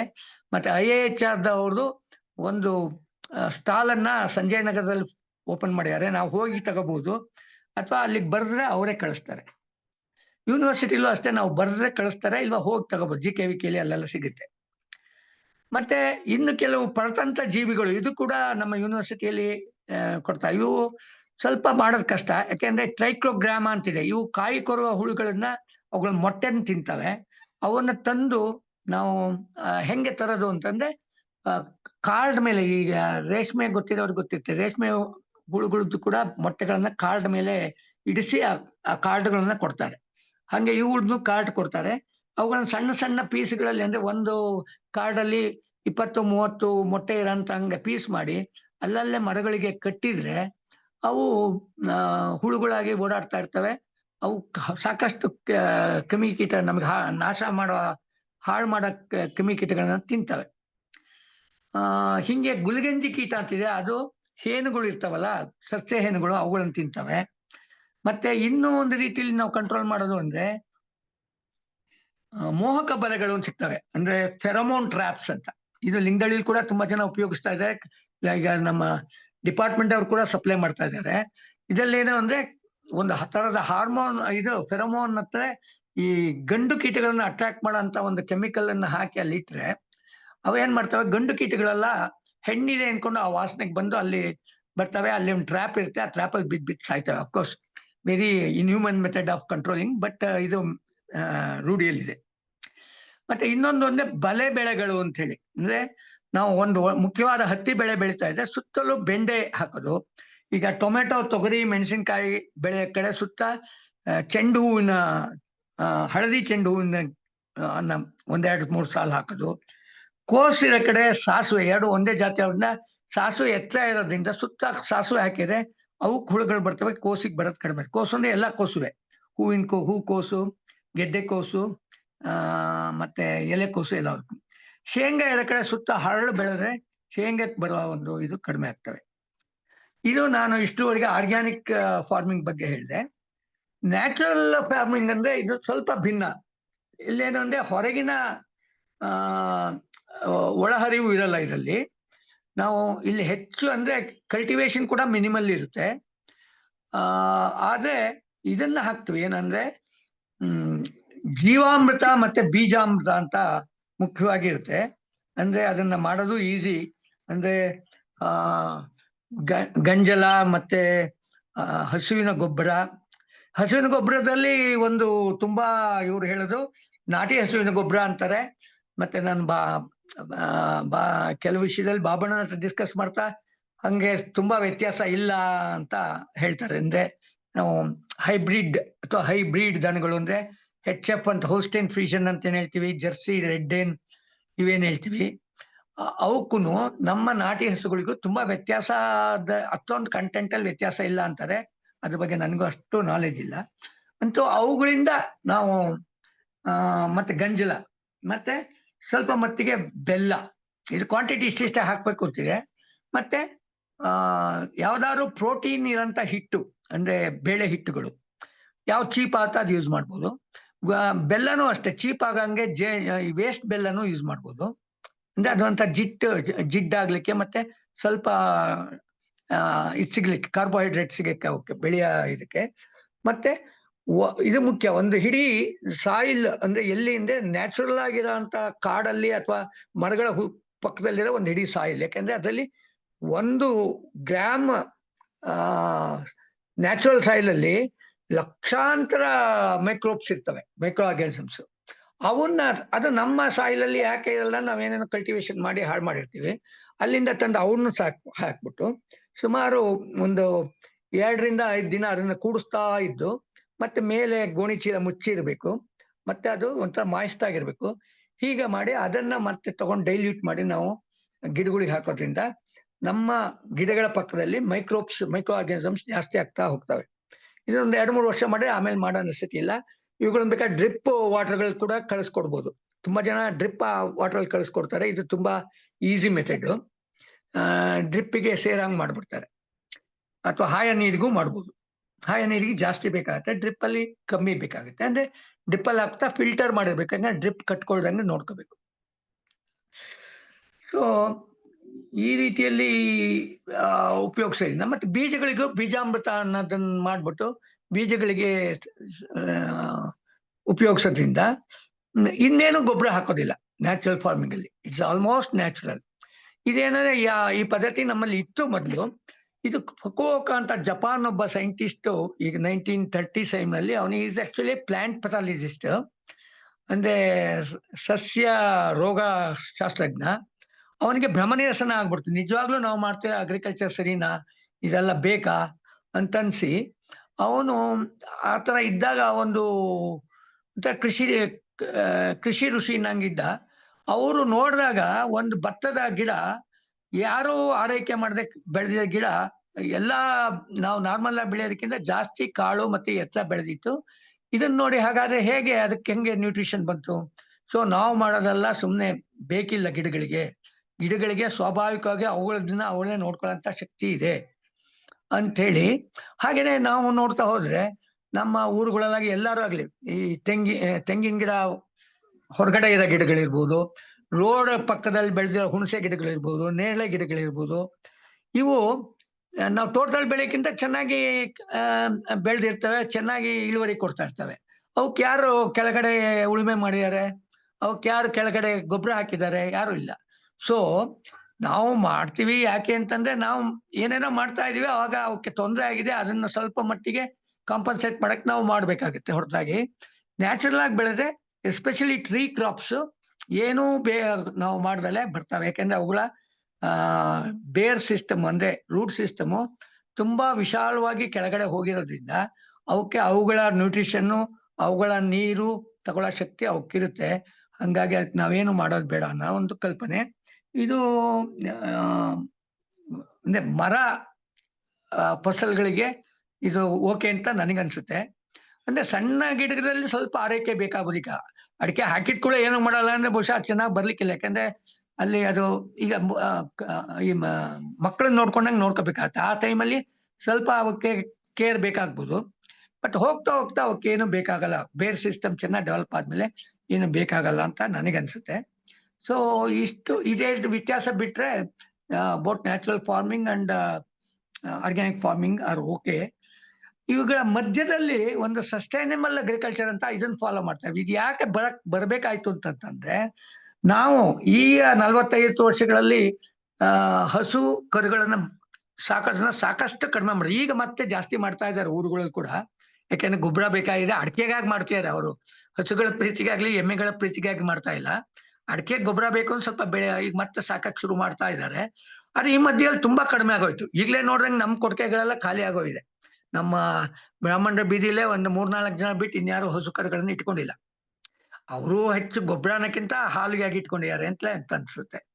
ಹೀಗಿರ್ಬೇಕಾದ್ರೆ ನಮಗೆ ಫರ್ಟಿಲೈಸರ್ ಹಾಕೋ ಅವಶ್ಯಕತೆ ಜಾಸ್ತಿ ಆಗ್ತಾ ಹೋಯ್ತು. ಹಾಗಾಗಿ ನಾವು ಫರ್ಟಿಲೈಸರ್ ಮೇಲೆ ಜಾಸ್ತಿ ಡಿಪೆಂಡ್ ಆಗಕ್ಕೆ ಶುರು ಆದ್ವಿ. ಈಗ ನಾವು ನ್ಯಾಚುರಲ್ ಅಗ್ರಿಕಲ್ಚರ್ಗೆ ಬರಬೇಕು ಅಂತಂದ್ರೆ ನಾವು ಮನೆಯಲ್ಲಿ ಹಸುಗು ಎಮ್ಮೆಗಳನ್ನ ಸಾಕ್ಲೇಬೇಕು. ಒಂದು 5 ಎಕರೆ ಜಮೀನು ಇದ್ರೆ ಒಂದು 2-3-6 ಹಸುಗಳು ಅಥವಾ ಎಮ್ಮೆಗಳು ಇರಬೇಕಾಗುತ್ತೆ ಅಂತ ನನಗಂತೂ ಅನ್ಸುತ್ತೆ. ಇದು ಒಂದು ಬೇಸಿಕ್ ರಿಕ್ವೈರ್ಮೆಂಟ್. ಯಾಕೆಂದ್ರೆ ಇದನ್ನ ನಮ್ಮ ನಾರಾಯಣ್ ರೆಡ್ಡಿ ಅಂತ ಬಹಳ ಫೇಮಸ್, ಇಂಟರ್ನ್ಯಾಷನಲ್ ಫೇಮಸ್ ಅವರು ಆರ್ಗ್ಯಾನಿಕ್ ಫಾರ್ಮಿಂಗ್ ಅಲ್ಲಿ. ಅವ್ರು ನಮ್ಮ ಮನೆಗೆ ಕೂಡ ಬಂದು ಒಂದಿನ ಉಳ್ಕೊಂಡಿದ್ರು, ನಮ್ಮ ಪುಣ್ಯ ಅದು. ಅವರ ಫಾರ್ಮಿಗೆ ದೊಡ್ಡಬಳ್ಳಾಪುರಕ್ಕೆ ಹೋಗಿ ಅಲ್ಲಿ ಕೂಡ ನಾವು ಇದ್ದು ಸ್ಟಡಿ ಮಾಡಿದೀವಿ. ಅವರು ಮೊದಲು ತುಂಬಾ ಕೆಮಿಕಲ್ ಅಗ್ರಿಕಲ್ಚರ್ನ ಭಾರಿ ಶ್ರೇಷ್ಠವಾಗಿ ಮಾಡಿ ಸ್ಟೇಟ್ ಲೆವೆಲ್ ಪ್ರೈಸ್ಗಳೆಲ್ಲ ತಗೊಂಡ್ಮೇಲೆ ಇದು ಆಗಲ್ಲ, ಇದು ಲಾಸ್ ಆಗತ್ತೆ ಅನ್ಕೊಂಡು ಅವ್ರಿಗೆ ಯಾರೋ ಒಬ್ಬ ಫಾರಿನರ್ ಸಿಗ್ತಾನೆ. ಅವನ ಹತ್ರ ಹಿಂಗೆ ಇದಕ್ಕೆ ಹೋಗಿರ್ತಾರೆ ಅವರು. ಸಾಯಿ ಟೈಮ್ ಆಯ್ತಾ ಅಪರ್ಣ? ಹ್ಞೂ, ಒಂದು 5 minutes ಕ್ವಶನ್ಸ್ ಬಿಟ್ರೆ ಚೆನ್ನಾಗಿರುತ್ತೆ ಅನ್ಸುತ್ತೆ. ಅದೇ ಇದೊಂದು ಚೂರು ಹೇಳ್ಬಿಡ್ತೀನಿ. ಹಾ. ಅವರು ಅಲ್ಲೊಬ್ಬ ಆರ್ಗ್ಯಾನಿಕ್ ಫಾರ್ಮರ್ ಬಂದಿದ್ದವನು. ಅವನು ಇವರಿಗೆಲ್ಲ ನೀವು ಆರ್ಗ್ಯಾನಿಕ್ ಫಾರ್ಮಿಂಗ್ ಮಾಡೋ ನಿಂಗೆ ಲಾಭ ಆಗುತ್ತೆ ಅಂದಾಗ ಅವ್ರು ಮಾಡಿದ್ರಂತೆ. ಅವ್ರಿಗೆ ಆದ್ರೂ ಸ್ವಲ್ಪ ಲಾಸ್ ಆಯ್ತು. ಅವನಿಗೆ ಆ ಥರ ಬರೆದ್ರು, ನಂಗೆ ಲಾಸ್ ಆಗ್ಬಿಡ್ತು ಆದ್ರೂ ಅಂತ. ಇಲ್ಲ ನೀನ್ ಮಾಡು ಅಂತ ಇನ್ನೊಂದ್ ಸ್ವಲ್ಪ ದುಡ್ಡು ಕೊಟ್ಟು ಅವರೇ ಎನ್ಕರೇಜ್ ಮಾಡಿದ್ರು. ಅಲ್ಲಿಂದ ಹಿಂದೆ ನೋಡ್ಲಿಲ್ಲ ನಾನು. ನನಗೆ ಆರ್ಗ್ಯಾನಿಕ್ ಅಗ್ರಿಕಲ್ಚರ್ ಅಲ್ಲಿ ತುಂಬಾ ಅನುಕೂಲ ಆಗಿದೆ ಅಂತ ಅವ್ರು ಹೇಳ್ಕೊಂಡಿದ್ದಾರೆ. ಹಾಗೇನೆ ಇವರೊಬ್ರು ವಿಷಯ ಹೇಳಲೇಬೇಕು. ಇನ್ನು ತುಂಬಾ ಜನ ಇದ್ದಾರೆ ನನಗೆ ಗೊತ್ತಿರೋರು. AP ಚಂದ್ರಶೇಖರ್ ಅಂತ ಒಬ್ರು ಇಂದ್ರಪ್ರಸ್ಥ ಅಂತ ಒಂದು ನ್ಯಾಚುರಲ್ ಫಾರ್ಮಿಂಗ್ ತೋಟ ಮಾಡಿದ್ರೆ 11 ಎಕರೆ. ಇದು HD ಕೋಟೆ ರಸ್ತೆಯಲ್ಲಿ ಮೈಸೂರು ಹತ್ರ ಇದೆ. ಮೈಸೂರಿಂದ ಒಂದು 20 ಕಿಲೋಮೀಟರ್ ಒಳಗೇನೆ. ಇವರು ಓದಿದ್ದು ಸೈನ್ಸ್ ಅಂದ್ರೆ ಇಂಜಿನಿಯರಿಂಗ್. ಆದ್ರೆ ಇವರಿಗೆ ಮೊದ್ಲಿಂದ ಅಗ್ರಿಕಲ್ಚರಲ್ಲಿ ಇದ್ದಿದ್ದರಿಂದ ಅವರು ಆ ಕಡೆ ದಕ್ಷಿಣ ಕನ್ನಡದವರು ಅಲ್ಲಿ ಇದ್ದ ಅಲ್ಪ ಸ್ವಲ್ಪ ಜಮೀನನ್ನು ಮಾರಿ ಇಲ್ಲಿ ಬಂದ್ಬಿಡ್ತಾರೆ. ಇಲ್ಲಿ ಜಮೀನ್ ಕೊಂಡ್ಕೊಂಡಿರ್ತಾರೆ, ಅಲ್ಲಿ ಮನೆ ಇರ್ತಾರೆ, ಅಲ್ಲಿಗೆ ಶಿಫ್ಟ್ ಆಗ್ತಾರೆ. ಅಲ್ಲಿ ಸುಮಾರು ಅವರೇ ಹೇಳೋ ಪ್ರಕಾರ ಅವರ 11 ಎಕರೆಯಲ್ಲಿ 2,500 ಬೇರೆ ಬೇರೆ ತಳಿಗಳಿದ್ದಾವಂತೆ. ಅವರಲ್ಲಿ ಯಾವ್ದಿಲ್ಲ ಅಂತಿಲ್ಲ. ನೀವು ತೋಟದೊಳಗೆ ಹೋದ್ರೆ ಹಾವು ಅವರೇ ಹೇಳ್ಬಿಡ್ತಾರೆ, ಓಡಾಡ್ತಾ ಹುಷಾರಾಗಿ ಓಡಾಡಿ ಹಾವುಗಳು ಇರ್ತವೆ, ಮತ್ತೆ ಓಡಾಡ್ತಾ ನಮಗೆ ಜಿಂಕೆ ಮರಿಗಳು ಸಿಗ್ತವೆ, ಬೇಕಾದಷ್ಟು ಪ್ರಾಣಿಗಳು ಸಿಗ್ತವೆ. ಆಮೇಲೆ ಅವರು ಹೇಗೆ ಮಾಡ್ಬೇಕು ಅನ್ನೋದು ಕೂಡ ತುಂಬಾ ಅಲ್ಲೇ ತೋಟದ ತುದಿಯಲ್ಲಿ ಕೊನೆಯಲ್ಲಿ ಒಂದು 200 ಜನ ಕೂಡ ಅಂತ ಒಂದು ಕೊಠಡಿ ಕೂಡ ಮಾಡಿದ್ದಾರೆ, ಓಪನ್ ಕೊಠಡಿ. ಅಲ್ಲಿ ಅವರು ಹೆಚ್ಚಿಗೆ ಪಾಠ ಮಾಡಲ್ಲ, ಪ್ರಶ್ನೆಗಳಿಗೆ ಉತ್ತರ ಹೇಳ್ತಾರೆ. ಈ ಸಿಸ್ಟಮ್ ಅಲ್ಲಿ ಅವ್ರು ಮಾಡ್ತಾ ಇದ್ದಾರೆ. ಅವ್ರು ಹೇಳೋ ಪ್ರಕಾರ ನಮ್ಮ ಜಮೀನಿಗೆ ಬರೀ ಉದ್ದ ಅಗಲ ಇದ್ರೆ ಸಾಲದು, ಎತ್ತರ ಇರಬೇಕು ಅಂತ ಹೇಳಿ, ಅದು ಘನಾಕೃತಿ ಆಗಬೇಕು. ಎಷ್ಟು ಎತ್ತರವಾಗಿರುತ್ತೆ ನಿಮ್ಮ ಜಮೀನು ಅಷ್ಟು ಲಾಭದಾಯಕ ಮತ್ತೆ ಅಷ್ಟು ಕ್ಷೇಮ ಅಂತ. ಈಗ ಅದನ್ನೇ ನಮ್ಮ ಇವರು ಯಾರು ರೋಹಿಣಿ ಅವ್ರಿಗೆ ಗೊತ್ತು, ಹಲಸಿನ ಬಗ್ಗೆ ತುಂಬಾ ಹೇಳ್ತಾರೆ ಅವರು. ಅವರು ಹೇಳೋ ಪ್ರಕಾರ ಪಡ್ರೆ ಅವರು, ಶ್ರೀ ಪಡ್ರೆ ಅವರು, ನಮ್ಮ ಸ್ನೇಹಿತರೆ ಅವರು. ಅವರು ಹೇಳೋ ಪ್ರಕಾರ ಈಗ ನಾವು ಒಂದು ಯೂನಿಟ್ ಏರಿಯಾದಲ್ಲಿ ಬೆಳೆಯೋ ಪ್ಯಾಡಿ ತಗೊಂಡ್ರೆ, ಒಂದು ಅದೇ ಯೂನಿಟ್ ಏರಿಯಾದಲ್ಲಿ ಅಂದ್ರೆ 30 ಅಡಿ ನಿಂತ್ಕೊಳ್ಳಿ, ಹಲಸು ಬೆಳೆದ್ರೆ ನಮ್ಮ ಸುಮಾರು ಭತ್ತದ ಒಂದು 15-20 ಪಟ್ಟು ಆಹಾರ ಉತ್ಪಾದನೆ ಮಾಡ್ಬೋದು. ಮತ್ತೆ ಹಲಸಿನಿಂದ ನಾವು ಏನು ಸ್ಟೇಪಲ್ ಫುಡ್ ಅಂತೀವಿ, ಹಿಟ್ಟಿನ ಕೂಡ ಈಗ ರೋಹಿಣಿ ಅವರು ಮಾಡ್ತಾ ಇದ್ದಾರೆ, ಇನ್ನು ಕೆಲವರು ಮಾಡ್ತಾ ಇದ್ದಾರೆ. ಆ ಹಿಟ್ಟನ್ನು ಕೂಡ ಮಾಡ್ಕೊಂಡು ಊಟ ಮಾಡಕ್ ಸಾಧ್ಯತೆ ಇದೆ. ಸೊ ಮುಂದಿನ ನಮ್ಮ ಸ್ಟೇಪಲ್ ಫುಡ್ ಹಲಸೆ ಆಗತ್ತೆ. ಅಂದ್ರೆ ನಾವು ಮುಂದಿನ ಜನಾಂಗಕ್ಕೆ ಇಷ್ಟೊಂದು ಆಹಾರವನ್ನ ಕೊಡಕ್ ಅದರ್ವೈಸ್ ಸಾಧ್ಯ ಇಲ್ಲ ಅಂತ ಅವ್ರು ಹೇಳ್ತಾರೆ. ಇದು ಸತ್ಯವೂ ಇರ್ಬೋದು. ಈ ತರದ್ದು ಬಹಳಷ್ಟು ಎಕ್ಸ್ಪೆರಿಮೆಂಟ್ಗಳಿದಾವೆ. ಇದು ನಿಜವಾಗ್ಲೂ ಇಂದ್ರಪ್ರಸ್ಥ ಕೂಡ ಈಗ ಹೋಗಿ ನೋಡುವಂತ ಜಾಗ. ನಾರಾಯಣ ರೆಡ್ಡಿ ಅವರ ಜಾಗನೂ ಅದೇ ತರ ಜಾಗ, ಆದ್ರೆ ಅವ್ರಿಲ್ಲ, ಅವ್ರ ಮಗ ನೋಡ್ಕೊತಾ ಇದ್ದಾರೆ, ಅವ್ರ ಹೆಂಡತಿ ನೋಡ್ಕೊತಾ ಇದ್ದಾರೆ. ಇಷ್ಟ ಹೇಳಿ ಏನಾದ್ರು ಕ್ವಶನ್ ಇದ್ರೆ ಕೇಳಕ್ ನಾನು ಬಿಡ್ತಾ ಇದ್ದೀನಿ. Thank you.